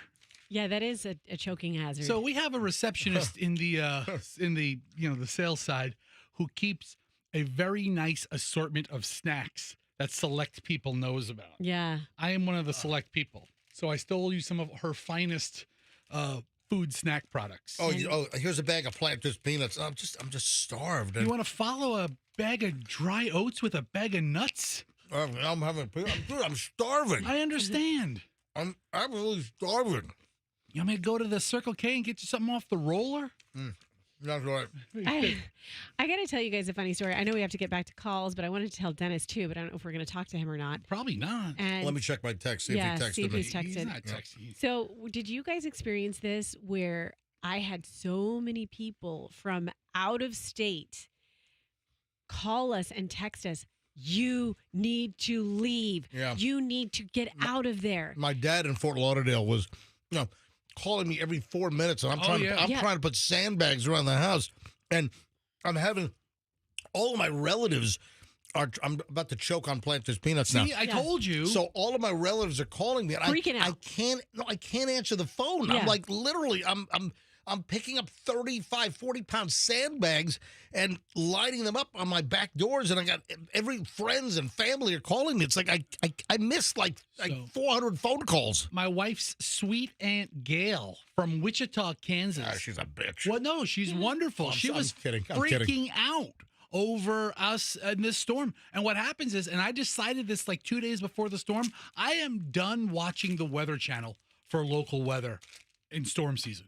Because they are such a hype machine. Yes, really? that's what I'm saying. Oh, yeah. It's the national news. It's like they want us to get blown off the off the map. They have this graphic. Let me tell you about it. They have this graphic. I'm eating a granola bar now. I don't know if it's a green screen or what, but there's like this female reporter who's a competent meteorologist. The storm surge graphic? Yeah. It's like, and 10 feet Yes, I brings it up saw to my... her. Oh, my gosh. Okay, so... Let me tell you right now. Yeah. The Weather Channel has become like the National Enquirer of TV really weather. is. Yes. Yeah. Yes. I said to myself, as the storm's coming, like Wednesday after the morning show, we got home where everybody's getting ready for the storm, final preparations. Aunt Gail is blowing up my wife's phone. Yeah. You got to leave. Get the hell out of there. Why are you there? And I'm watching Weather Channel, and I see the water graphics, and I'm like, This is ridiculous. Yeah. I will never watch Weather Channel again. No. Where did Jim Cantori eventually end up? He was in South Tampa. He was in South Tampa. Where did Jim Cantori eventually end up? I don't know. I stopped watching the Weather Channel. Yeah. And I like Jim Cantori, but everybody else there is just a hype pump machine. Alarmist. And that's all they watch in the Midwest. That's the right word. But it was hyped up. You need a certain degree of alarmist. Right, exactly. But they're like on steroids and overdrive. Okay, so I have to tell you this real quick. So Doug's on the phone with his relatives in the Midwest, and they're basically berating us for our parenting and acting like by not taking our kids on a flight out of state, we're endangering all of our lives. So I hear him having these conversations, and I'm just telling him, I go, Doug, explain to them, I have lived here my entire life. What kind of straw-sucking yahoos does Doug have as relatives? Well, they were just really, really intensely scared for us, right? Because of watching all this stuff. But Midwesterners don't process what a hurricane does. They've got tornadoes that rip through and they leave concrete slabs. Chicago Midwesterners apparently don't. fair. They know about other scarier stuff, I suppose. Right. But he's on the phone with them, and listen to what I heard him say, and I started dying laughing. He goes, listen, don't worry. Roxanne is friends with a meteorologist, so he's given us all the information. And Doug gets off the phone, and I start dying laughing. I'm like, do you think Dennis Phillips is just privately giving me information? Like, I'm getting the real scoop from Dennis, but the rest of the world isn't. But his point, he goes, you just have to meet lunacy with more lunacy. Listen, we're friends. Let him believe that. We know somebody at the Weather Council, and they say our house is going to be fine. That's what he basically told us. Let me go to phones.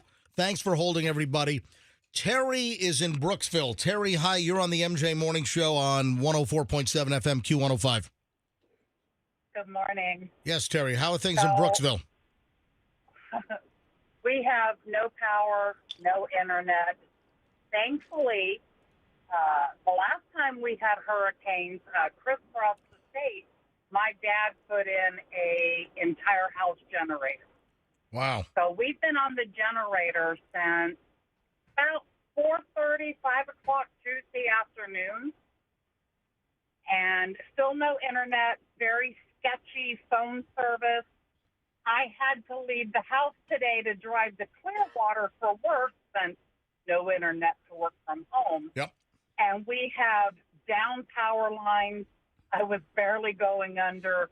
Trees that are crossing our road. You know, let me point something out. And Dennis and Greg, Brooksville was out of the cone. So you guys were out of the cone of death, as I like to call it, but it's the uncertainty cone. Right. You guys were out of it, and Brooksville did get hit. I mean, extremely high wind gusts in Brooksville. Oh, yeah. A ton of rain. I mean, you had hurricane force wind gusts in Brooksville. Way north of us, and that just shows how that northern eye wall put the wallop on the Tampa Bay area, and out in Grady's neck of the woods in Polk County, just a lot of walloping in Polk County as well. Terry, I wish you the best of luck. Thank you. Thank you. Opens the line, 800-990-1047, 800-990-1047 for the MJ Morning Show. Linda in Brandon. Linda, hi, you're on the MJ Morning Show. Good morning. How are you? We are well. Go ahead, Linda. I have an AM/FM radio, and I use it when we have storms. Our area of North Brandon got hit kind of hard. Our yard is a mess. We had a lot of branches come down. We're alive. We have things that we're going to go on with. But the only thing I was troubled by was the fact that the large oak trees that lead into the developments, some of the developments, the newer ones, have their power lines under the ground. And the lines that come in are from the older area. A lot of oak trees came down around the corner from where we live in North Brandon, and we are without power since 1:30 on Wednesday. We have no power, and that was 1:30 in the afternoon on Wednesday. So and I understand. I did some research. My sister's been on the phone with me from Arizona trying to locate my mother down in Sun City. They've been out without power for a long time, even where the hospital is, where the power grid is. Right. They've been without power for quite a while, even though they have generators down there. This storm, I almost think that we were prepared, but not all the way. We thought it was going to be like Helene, which it was not. It was anything. We had no problem with Helene. Our power was on. We had no problem. A lot of Yeah, wind. listen, Helene was a surge event for the most part. And listen, you're way inland than Brandon. So, Linda, I wish you the best of luck. Thank you, and I love your show. Thank you very much for listening on your battery-powered radio, which we always recommend that everyone has. Phil, hold on. You're next. And Shirley, Russell, Casey, Mead, tons of phones here. One quick thing, actually two quick things. Please shut anyone down if the following things occur. Shut them down. Tell them to shut up. It's incorrect. The conspiracy garbage is flying that this was a controlled weather event.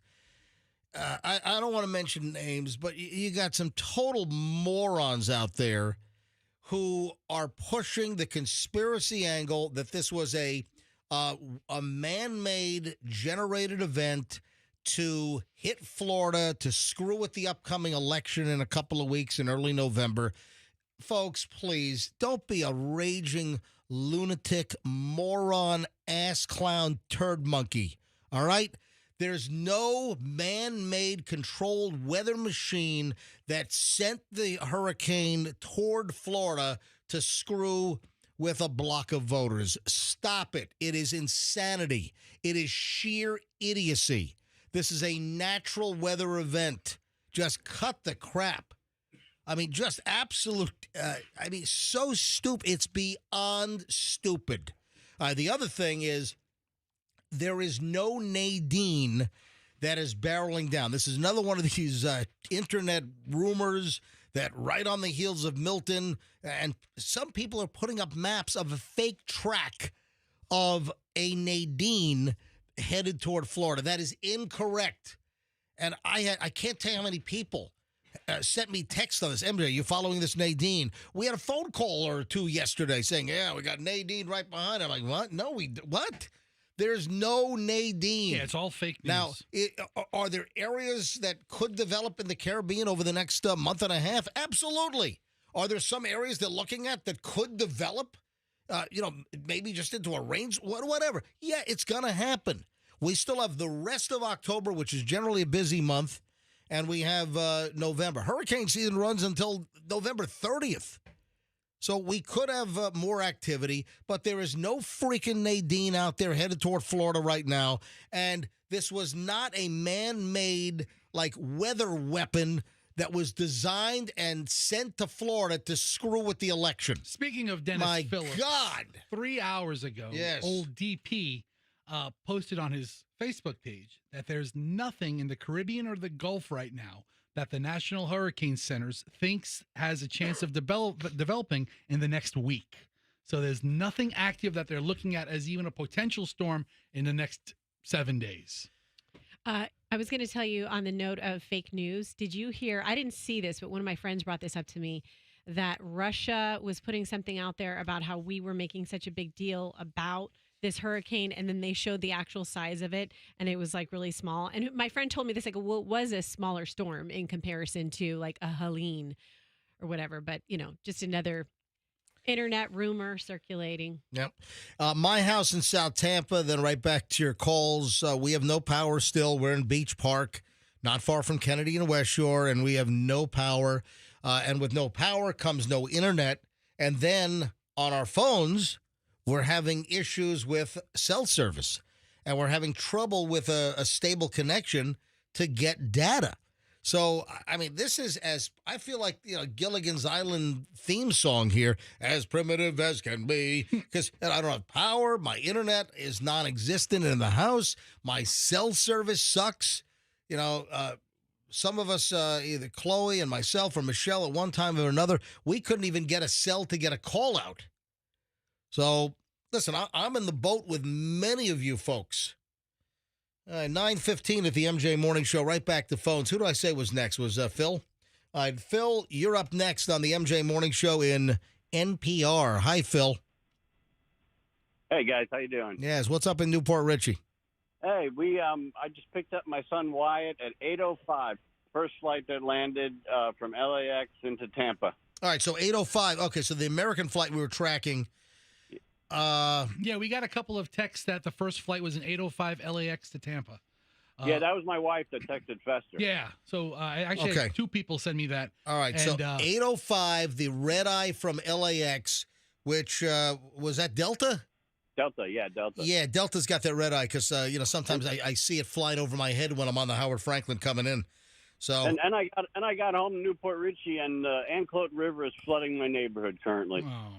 you see, and that's the aftermath. We're still going to have cresting and still high water and flood warnings for some of the rivers and tributaries. And keep in mind that we also still have some water rescues that are going on as well. Phil, thanks for the call and thanks for the update with the first flight in was Delta from LAX. Yep. Airport opened at 8 a.m. and wheels down was 8:05. Yep, 8:05. All right, thank you, pal. I appreciate All right, it. take care, guys. See Thank you. Shirley is in Lutz. Shirley, MJ Morning Show. Hi. Hi, how are you doing today? We are doing well. Hit it. What do you have?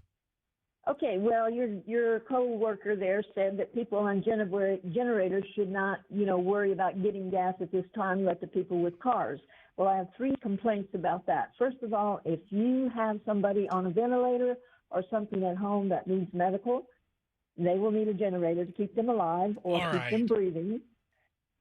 If you want to keep your food, refrigerator, freezer good to put on your barbecue grill, you will need a generator. Shirley, if you need lights, yes. If you are using a generator for life-saving support, you really should have planned a lot better. Just say Shirley, you're right. Just say Shirley, you're right. Yeah, Shirley, if you want to talk about it, we'll talk about it. Listen, if people who have generators, I think, are secondary to people filling up their cars right now. Sorry, we can agree to disagree. If you're using a generator for life-saving maneuvers, you really should have had more than a day's worth of gas.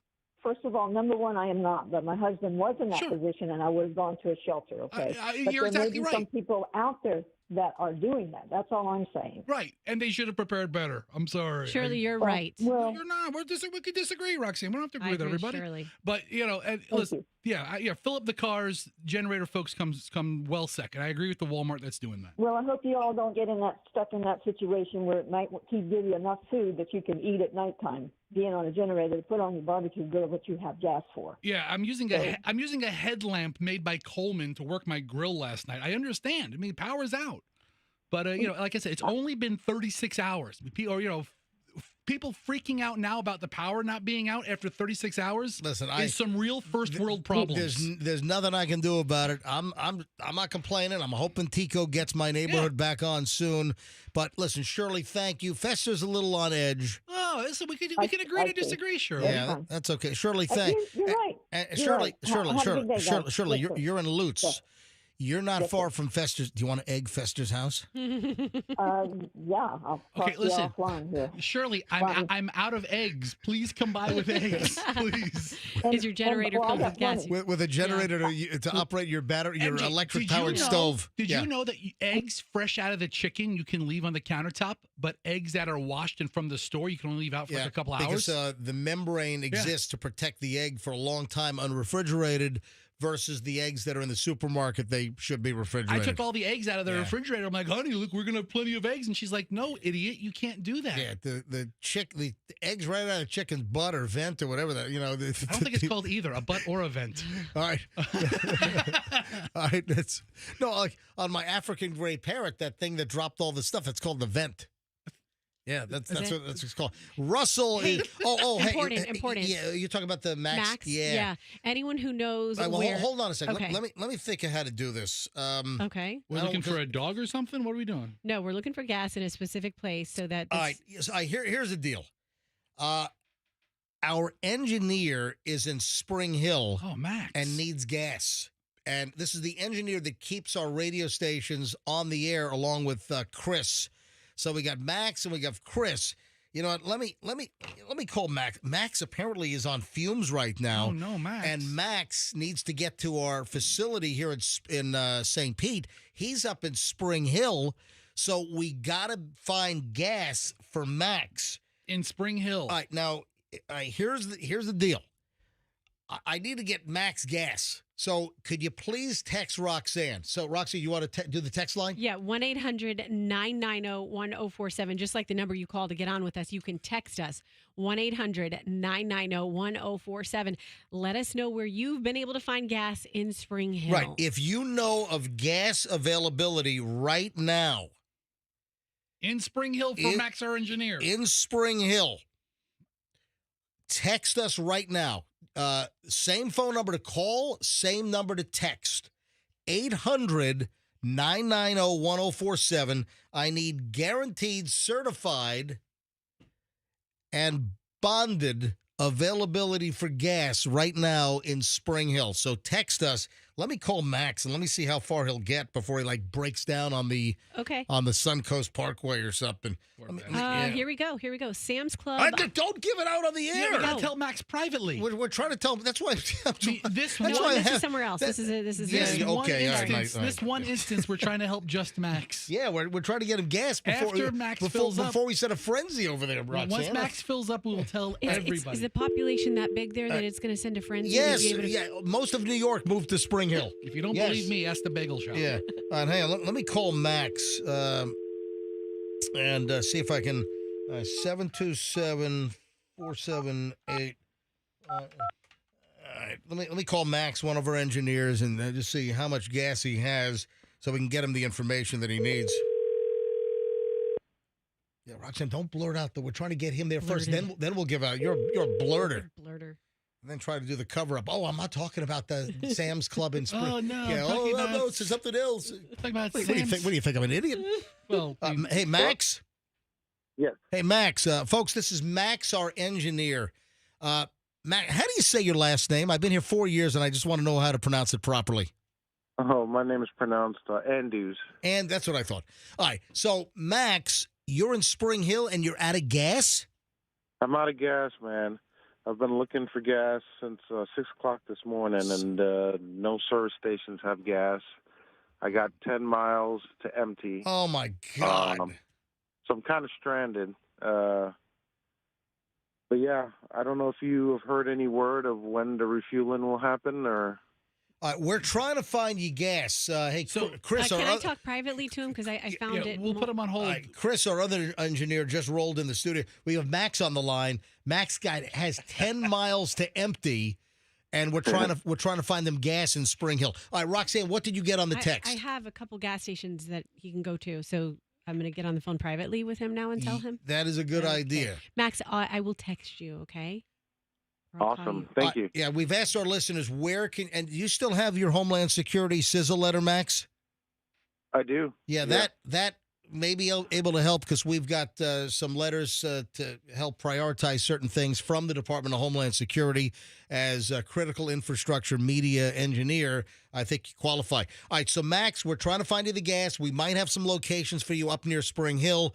Roxanne is going to get on the phone with you privately and just text me the minute that this confirms and verifies that you have gas, okay? Okay, no, we'll do. All right, Max. I appreciate it, guys. Yeah. All right, hold on a sec. Rox, can you roll quickly over to, or are you going to text him? I'm just going to call him real quickly. I'm just trying to find his number. Okay. All right. Hey, Max, or you want to pick up the hotline? Here it is. All right. Hey, Max, Roxanne's going to call you quickly, okay? Okay, thank you. All right, you bet. Hey, Chris, our other engineer. How are you doing? You have enough gas? No. I had enough to get here and probably enough to get home. And that's it? That's it. You know, I think today's going to be a big day as far as resupplying. It is. Yeah, so I think that, it began yesterday. Today's our second day of the aftermath. I'm guessing that gasoline stations are going to be filled, in incrementally. I think today and obviously over the weekend is going to be a big infrastructural day to get gas back to gas stations. Well, the big thing is going to be power. Most of the gas stations that I've drove by today don't have power. So what I'm trying to figure out, the Florida legislature recognized this problem after the 3 storms in 2004, and there was legislation that mandated that certain gas stations had to have generators. Other gas stations had to have transfer switches and hookups where, like, Sunbelt Rentals, for instance, could roll up a generator to power the gas station to get fuel out of the ground. So I'm wondering, what's the status of that 20 years later? I don't think it happened. Oh, it was supposed Walmart, to. all the Walmarts have these big generators. Home Yep. Depots have these big generators. Yeah. Florida gas stations built after 2006, July, must be pre-wired with a transfer switch to enable emergency power like a generator to be plugged into the station's electrical system after a prolonged power outage. It doesn't sound like that's really being utilized. No, definitely not. And I don't know that I've seen a lot of these new stations, Thornton's, Wawa's, new racetracks. I don't see generators there. I haven't looked for the hookups. I mean, they just need the plug connection. Yeah. I mean, if we walk around the building, we could probably see where it would connect. But it's state law. I mean, they can't get the occupancy license without it. Yeah. But at the same time, if they have the hookups, yeah. What's taking so long? I haven't seen any. I haven't seen any trucks with generators from Sunbelt or any of those guys. They need to get the generators to the location. Hey, speaking of Sunbelt, and that's a good rental operation. I mean, they've huge. Yeah, huge, big company. I think I saw on the Howard Franklin Bridge on the way in, I think I saw an abandoned Sunbelt generator southbound 275 on the St. Pete side on the right shoulder. All right, I think Fester and I we've got a mission. Let's go. Let's do it. 9:26. I got to take a break.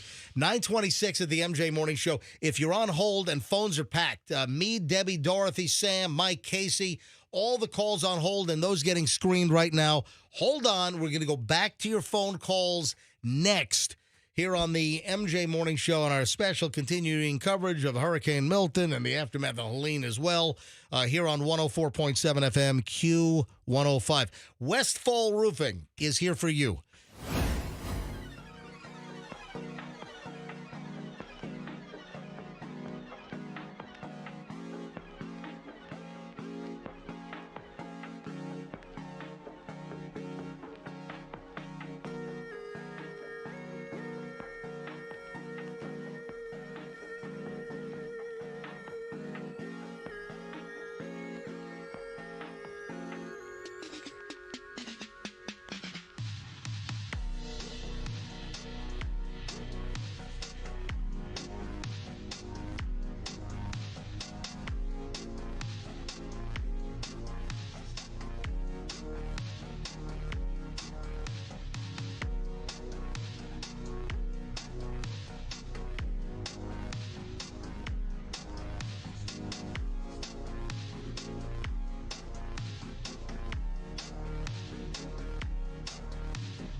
All right, 9:36 at the MJ Morning Show in the home stretch here on a Friday as we're getting ready to wrap up just one hellacious week.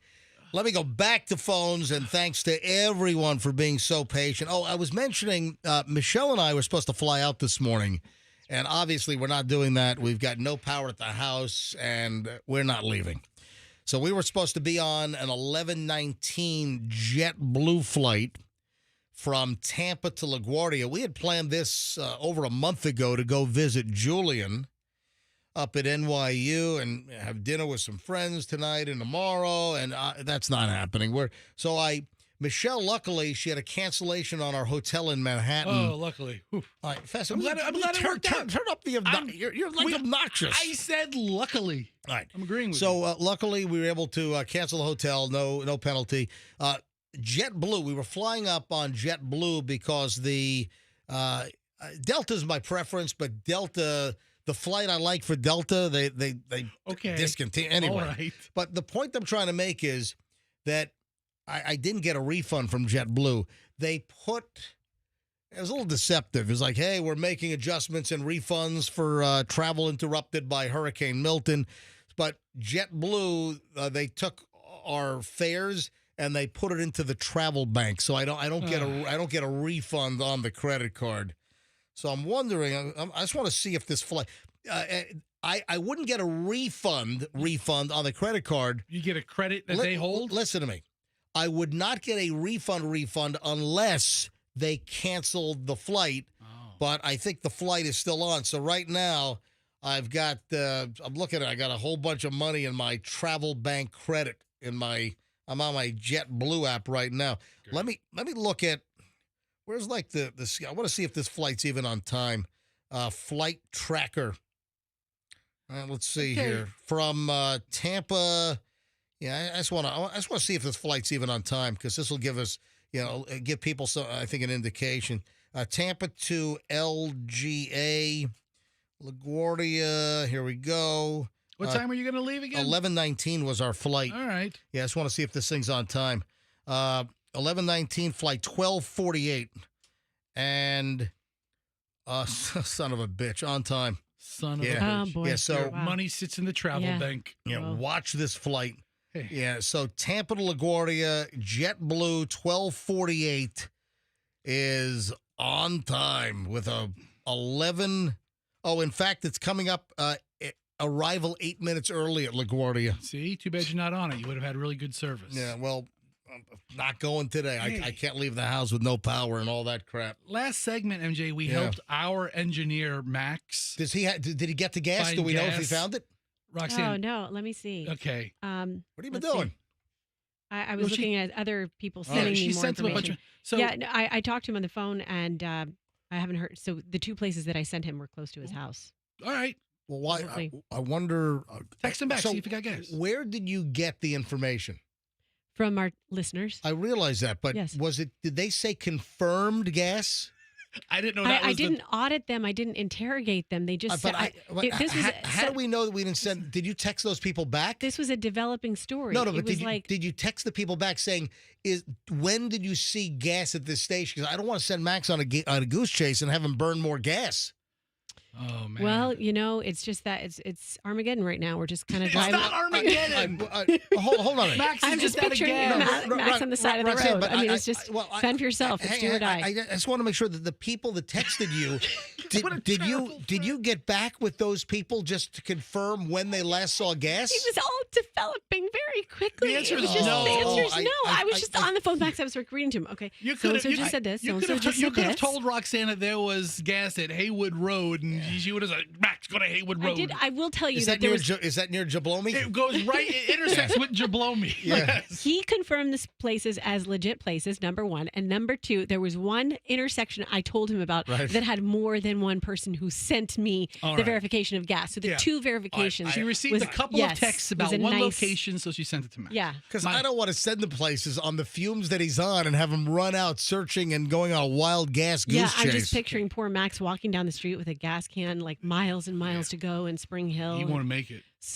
He's not built for miles. First, he's got to get the hell out of Spring Hill. MJ, We got to get him a little closer to the the bigger point was, now that we helped Max, my friend Evan is sending me a text. He's on I-4. He's like, what do you know out on I-4 going to Orlando? Because he's taking his daughter Emma back to school at UCF. Evan, I don't know. Look around. Look for the signs. All right, Mead's in Temple Terrace. Mead, hi, you're on the MJ Morning Show on Q105. Hey. About 30 minutes ago, I think it was Fester was talking about the sensationalism of national weather. Well, no, How they make Fester was talking about the sensationalism on the Weather Channel. But that he's they've, right, yeah. They've really gone into hype overdrive. Yeah, I found something worse. They're like the fentanyl overdoses of weather coverage now. Oh, yeah, it's the crack cocaine of weather media. Yes, yes. But I found something that's the fentanyl of weather media. Yeah. Okay, so if you go onto YouTube, you can find streamers, right? Video game streamers, Yeah. Oh, you know, lifestyle streamers, whatever. They're now weather streamers. And so these jerk-offs are, I don't know if I'm allowed to say that on air. Too late. But anyway, these jerk-offs I didn't run for the dump button. Go ahead.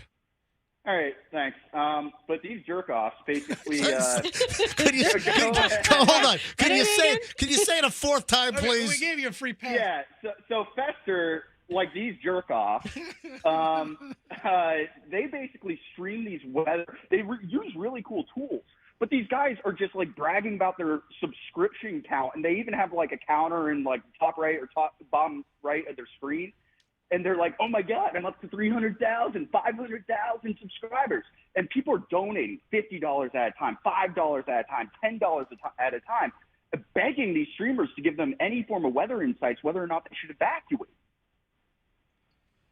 It is the worst thing I've ever seen. Yeah. And I actually did the math. Over the course of 15 minutes, there was this one streamer who made nearly $300,000. I'm the wrong business. Yeah. You're starting to make me jealous right now. Listen, I'm okay, not hold hating on. what they do anymore. I'm just quitting this show myself. today. If that's the Listen, case. I've known for a while that some of these streamers can make a fortune. I mean, it is wild to me. Yeah. And I mean, these guys, they don't even live in Florida. Yeah. All right. And they're basically bringing up, traffic cams, and they do have some really cool tech. Like they have this one radar that looks for like flying debris that apparently you can pay for a subscription to get like a live feed to. But I mean, it was actually really cool stuff that they were bringing up. But they were just sensationalizing the heck out of it. Yeah. Listen. And they were making bank while doing it, so I guess good for them. But, I mean, there was nothing insightful from what they were saying. Yeah, and Thanks for the call, Mead. I appreciate They're it. making their money off the misery of other people. They were there. What Oh, word? yeah. And I forgot, what word did you use to describe them? Yeah, they're jerk-offs. All right, thank you. Said it with just as much conviction. Goodbye. Those are the other videos. Thank you. I love that guy. Call it any time, Mead. Did we have 5 JOs? I probably All right. 5, 10. Lost count. Debbie in St. Petersburg. Debbie, you're on the MJ Morning Show. Hi. Hi. Yes, Debbie, go ahead. Follow that call. I'm sorry. I'm just my mind's like hurricane. But I wanted to comment on the girl that called. I was harassed by my family so bad. They seen Mayor Castor. I guess it was on every station in Indiana, Texas. If I don't leave, I will die. The mayor. Yeah, well, listen, but the mayor had to do what the mayor had to do. Right. So it sounds like you had family out of state, and they were watching one of the national news channels, CNN, Fox News, whatever. Exactly. And they took one of the Tampa City press conferences, and there was a press conference where Mayor Castor said, if you're in an A evacuation zone and you don't leave, you will die. And Yes, guess he what? did. Yeah, based on the forecasting and a storm surge from the National Hurricane Center. Jane Castor, the mayor of Tampa, did not come up with this stuff on her own. The National Hurricane Center was saying that we could have a 15-foot storm surge, and if you're in an A evacuation zone on the water, yes, you could die with a 15-foot storm surge. Right. They just, I mean, I tried to explain that to them, like they're hearing what they're saying on the national news. It's like Florida's not just all water. We are in Zone C. And I knew I wasn't afraid of the flood. I was more afraid of the wind.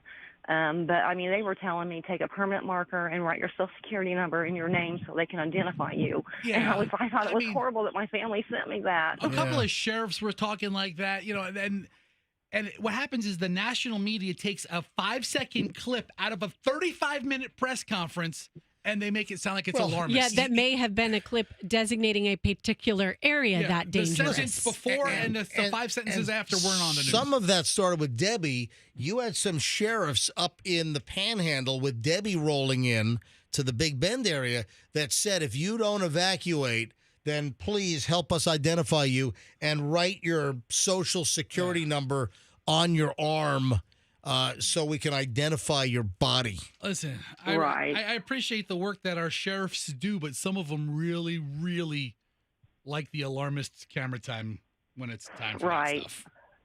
But and another thing is, too, my husband left at 6 this morning, and he just now came home. We live in St. Petersburg near US 19 and 38th Avenue North. He's went everywhere. There's no gas nowhere. All right. Thank you, Debbie. I appreciate your phone call. Please stay safe. And I have Verizon, and it just came back. Hold on. Verizon Wireless? Yes, All right, it so just came back. your cell service was off, and and where in St. Pete are you? 19 and 30th. near 38th Avenue and 40th Street. Okay, gotcha. Near Distant Plaza. All right. Oh, yeah. I love Linda. I get all my sunglasses and my contact lenses from Distant Plaza Optical. Yeah, exactly. So And Publix is open. Yep. Yeah, a lot of Publixes were open Thank you. yesterday in the afternoon. And, I think some of them closed early. But, yeah, a lot of places are open. Craig is in Auburndale. Craig, you're on the MJ Morning Show way down I-4. Hi. How's it going? Going well. What do you got? Auburndale, the Love's truck stop right off I-4 in Auburndale by Fantasy of Flight has had gas pretty much the whole time. That's where I've been going to get it. We actually ran into a problem yesterday. There was a girl that got arrested for flashing a handgun at people. What? Oh, my. Hold on. A woman was flashing a handgun at a gas station? Yes, sir, in the line, and the people kept cutting her off. She was flashing a gun. She ended up getting arrested. Tell you what, man. You cut some people off in a gas line before a hurricane. That's a problem. Wow, that's nuts. Yep. Craig, Yep.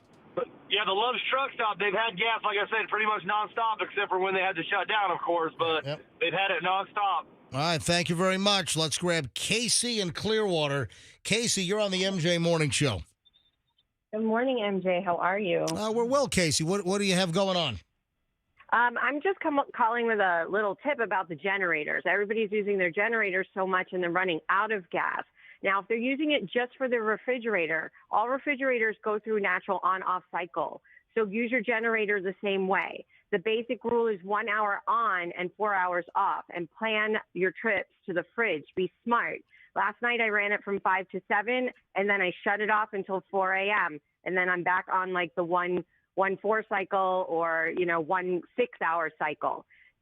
Otherwise, you're going to burn through all your gas, and you don't need to. And you also have your generator far away from windows, and you're not running it in your living room, correct? Correct. All right, very good. Generator safety. Because, listen, people die of carbon monoxide poisoning with the misuse of generators. It happens every single storm. All right, hang on. Let me go to the phone. Hey, thanks for the call. I've got Mayor Ken Welch on the phone, City of St. Petersburg. Mayor Welch, welcome to the MJ Morning Show here on Q105. MJ, how are you doing? Long time no talk to. Yeah, thank you, Ken. I'm gonna put you on hold. If you could get me a better contact for you, so I can, I got the Jane's cell number. If I can get a better contact for you for the future, I'll put you on hold after the phone call. So, Mayor, thank you for getting a hold of us this morning. Obviously, the big stories in St. Pete: the water, the sewer. We have the Tropicana Field issue. We've got the crane collapse. Can you talk about some of these events? I can. I mean, the thing we're focused on right now is getting the roads cleared, working with Duke Energy and our teams to get those fallen power lines out of the way. They present a real hazard to folks. Tropicana Field, I mean, that's getting the most attention, but, there were no injuries there. You know that we are moving forward with replacing the trop. I mean, that's flashy video, but really in the scheme of things, we've got more important things to worry about. As a citizen, who really cares, right? Absolutely, and it stood for 40 years. I mean, this was the strongest storm ever to hit it. It didn't survive, but we were fortunate that there were no injuries. Most of the folks that were there had been moved out before the storm. The crane, that highlights a danger that's been there. And we're going to have to, move forward, have, either requirements for stronger cranes or developers be able to take those down quickly. What happened was the storm developed so quickly, went from a tropical storm to a hurricane, Cat 5 hurricane in 1 day. Yeah. And it takes them about 7 days to take that crane down. So they were already within the window where they couldn't take it down. So what our folks did, they saw the danger, went and notified everybody within a radius of those. We actually had 4 cranes we were worried about. So going forward, that's going to have to be part of our planning going forward, because we're in a new day in terms of the strength of these storms and how quickly they develop, and we're in harm's way before we know it. All right, so the things we're focusing on are getting the street lights. We got more than 100 traffic lights down. Yep. Folks need to trade those as 4-way stops. Yep. I saw some this morning just flying through. You're going to get somebody hurt. Make this a 4-way stop. And if you don't have to be on the road, stay home today. Let us get it cleared. Let's get it safe. We've got folks out there working to get the traffic signals powered up, putting generators out. And so when we're at a place where it's safe, we'll let folks know. But for now, if you can stay home today, please do so. Mayor Ken Welch, St. Petersburg, and of course, I'm in your city every single day because I live in South Tampa, but I spend a large part of my life doing this morning show from, we're right up the street here on 4th and 99th in the old Koger complex. So, I have good interactions with your officers. I think they do a wonderful job here in St. Petersburg. In fact, absolutely, we nicknamed her J-Lo, but she was an intern. She was an intern for us. She's been a St. Pete officer for almost 20 years now, and she was an intern for us back in the early 2000s, and she's wonderful. So, Mayor, if you could hold on a sec, thank you. Sure. Listen, I think we can all agree that this could have been a whole lot worse. So we're thankful that it was not. Absolutely. 50 miles to our south is a different story. And if that storm track had stayed, headed for us, we'd be dealing with a whole different set of circumstances. All right, Mayor, if you don't mind, I'm going to put you on hold, my producer. If you can just give me a little better contact information, which I'll keep private. Thank you.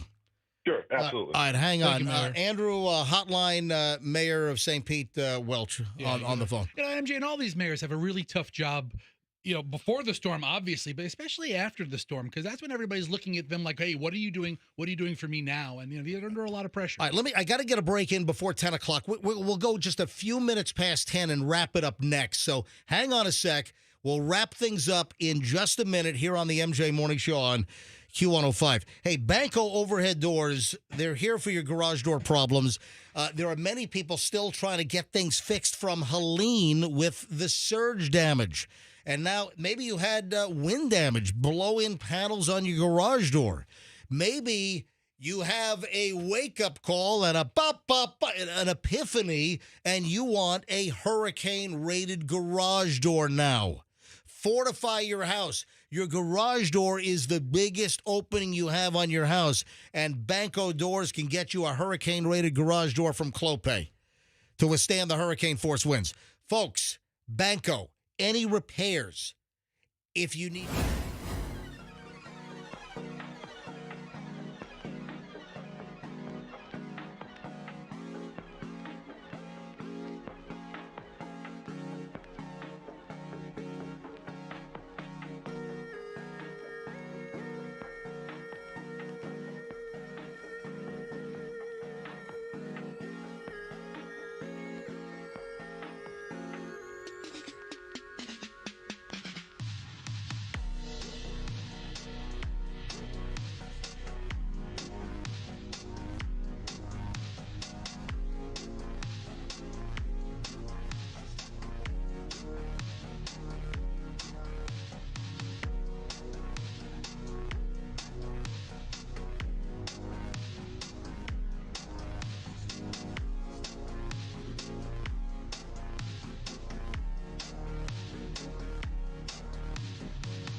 12-second intro. All right, so Hey, did anybody hear from Max? Did he make it or what? you know what? Let me call Max. Max doesn't talk to That me. is a good idea. This is a fun thing. While you're calling him, you were trying to remember his last name. This is how I remember Max's last name. Instead of do's and don'ts, it's don'ts and do's. That's his last name, Max and do's. Oh, that's really good. Whatever it takes. Whatever it takes. Let me try Max and see if he's had any luck. 727. I hope he's okay. I hope he got the gas. Yeah, last thing we need is to send him on a wild goose chase and have him run out of gas while on fumes looking for gas. He would never fix anything for us Oh, yeah. if we dried him out We're on gas. sorry. Oh, gosh. You must first dial a 1. Yeah, he's way up there from where we are in St. Pete. Yep. No, he's up in Spring Hill. I think the radio station ought to buy him a house much closer to the radio station and transmitters. No kidding. Yeah. Maybe a condo in this 400 they're building in downtown St. Pete. Yeah, they got crane collapse discounts right now. Hello? Max. Yes. Did you go get gas? I tried. The one I'm headed to the Cortez Boulevard location right now, but the two that I've tried didn't have any fuel. They ran out. Oh man! So the daggers that MJ just shot me, Max. Hold on. It's like he's gonna murder me for giving you false information. Oh boy! We gave you truthful information, At the Max. time. Well, yeah. but we needed to confirm that when they witnessed people actually pumping gas, were the stations apparently open but ran out, or it looks like they haven't even reopened? The stations are open, but they ran out. Yeah. So. All right. Okay. All right. So Max, are you going to go hit this other location now? Yes. Yep. Hey, I just want to let you know, Max, it's all Roxanne's fault. But but no, Max, I think it's Milton's fault. Yeah. Thank you, Max, for having good perspective. I told you there are some people who volunteered to bring gas to you, so we might be calling those people. Really? Oh yeah. I mean, if somebody has a couple extra gallons of gas, hold on. Let's coordinate that. and we'll make sure will anyone that wants to bring Max gas, one of our chief engineers, if anyone wants to, we'll pay $100 a gallon. What? No, I'm kidding. What? I'm kidding. I'm joking. I mean, we'll pay a premium for it, but we won't listen, pay. let me tell you right now that if anyone in Spring Hill has some gas that they can get Max, our chief engineer, so he can come down and work on our facilities and transmitters. If anyone can help out, if you're in Spring Hill, call us right now, 800-990-1047. We'll make sure that you're compensated for the gas, and then we'll give you a bonus on top of that. If you can get gas for our engineer, and you will be on the nice good list here with the MJ Morning Show. Nice good list. I couldn't think of anything else. All right, so if you can help our engineer with gas, you're in Spring Hill, and you have some gas. Maybe you had gas for. Hang on a minute, line 6. Max, hold on a sec. Let me go ahead and lock you in. Line 6. Hi, good morning. Who's this?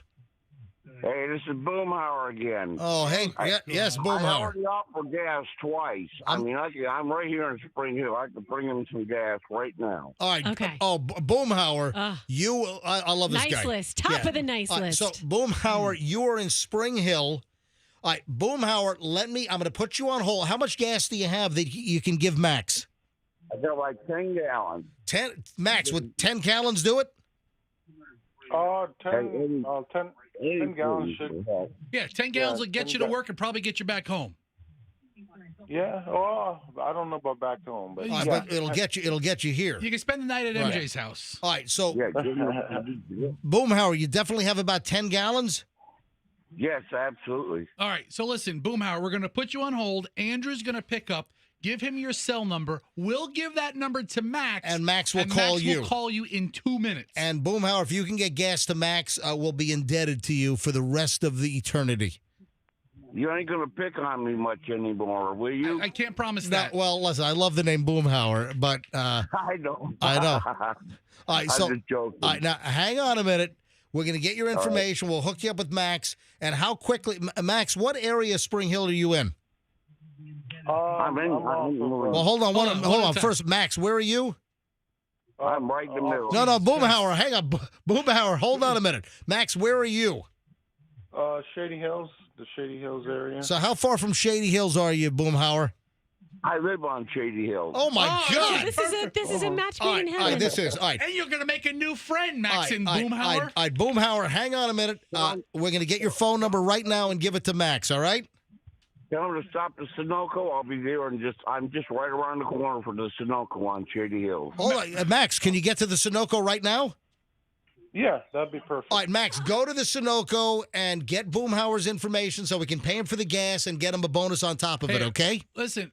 Tommy, don't worry about it. Boomhauer, listen, stay on hold. Andrew's still going to get your number. We'll Yeah. give you a call on Monday. Yeah. Yeah, this is like, we need a new segment on the MJ Morning Show, Gas Love Connection. All right. That's not a bad idea. Yeah, I mean, it needs a little work. Needs a little work. I mean, this is, the love part is not necessary. Okay, yeah, you're gas, right. It needs gas a little work. buddy connection. Gas buddy connection. All right, Boomhauer, hang on. Andrew's going to get your number anyway. On Petroleum pals. All right. Yes. All right, Boomhauer, hold on. Boomhauer, you go to the Sunoco station. Max will be right there, okay? Okay, can I give you a little dig before I leave? Oh, please. Yeah. You remember Fantasy Island? Boss, the plane. Yeah? You're the plane guy.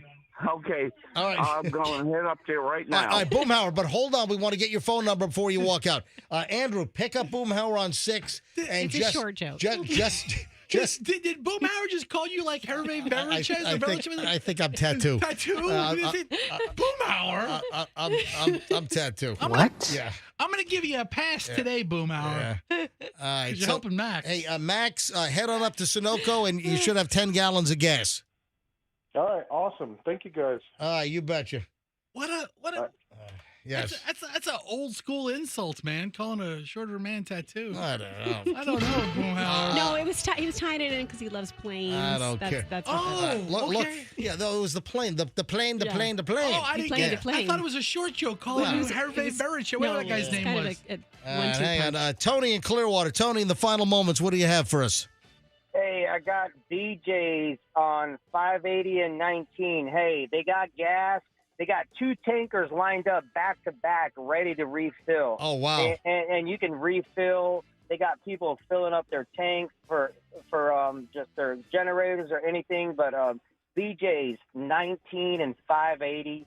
And they're very kind and everything. There's a long line. Yeah, but you got to be a member though at BJ's. I'm sure it's not a problem. But they got people with cards, and they're allowing people to get the gas. Oh, that is fantastic. So that is a good they're public. helping- That is a they're good helping out. Yep, They're good public helping out with service. They're helping out. All right, excellent. Thank you, I Tony. just want to let everybody know because it's scarce out here. It's scarce out here in Clearwater. Man. All right, thank you, Tony. I appreciate it. Joe is in Pinellas Park. Joe, you're on the MJ Morning Show on Q105. Hi. Hey, good morning, guys. I'll tell you, it's nice to know that there's some good people out there, but there's gas over here at Park Boulevard and 19 here at the Walmart, but it's so bad. The lines are lined out into the street. People are actually getting out of their cars. They're fighting with each other, hitting each other's cars. Are you serious? I'm dead serious. Yeah, that's the Murphy Oil in front of that Walmart on 19. Well, they're not acting like petroleum pals. No, they aren't. I'm going to go there after the show just to watch the fights. It's a good YouTube video. Yeah, right. Hey, thank you, Joe. Everyone, just behave. Thanks for the update, Joe. Finally, Mike in Clearwater. Mike, you're on the MJ Morning Show. Yeah, real quickly, MJ, we spoke yesterday. Thanks for putting to rest the little church in Grandma's basement with the Hurricane Nadine. Yeah. And I just want to say, Governor DeSantis, where are the fuel trucks? Where are the alignment to fix There are a lot of Mike. Is this Mike, the same Mike from earlier? It's Mike from Clearwater. Mike, you called us twice. Well, hold on a minute, Mike. There are plenty of fuel trucks. There's a lot of gas stations that have to be hit. The fuel trucks are out in mass. We got 2 fuel trucks lined up back to back at BJ's. Where was that on BJ's? Right. US 19 and 580? Right, I think that's what he said. I think is what he said. All right, folks, we're going to call it a week. I got 2 college brothers coming back to my house to drop off the stuff that we evacuated, so I got to meet 2 college brothers. I've got Hertz rental cars got to go back. I got 150 sandbags blocking all my doors of my house. Let's call Willie. Maybe he needs a little more work. We can get him to move the sandbags back. All right. What a week. What a freaking week. Folks, have a great weekend. We'll see you back here Monday. MJ Morning Show, and let's be careful out there. Woo!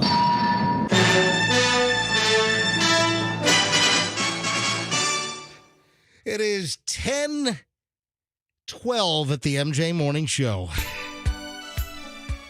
Roxanne, are you ready to take over the midday?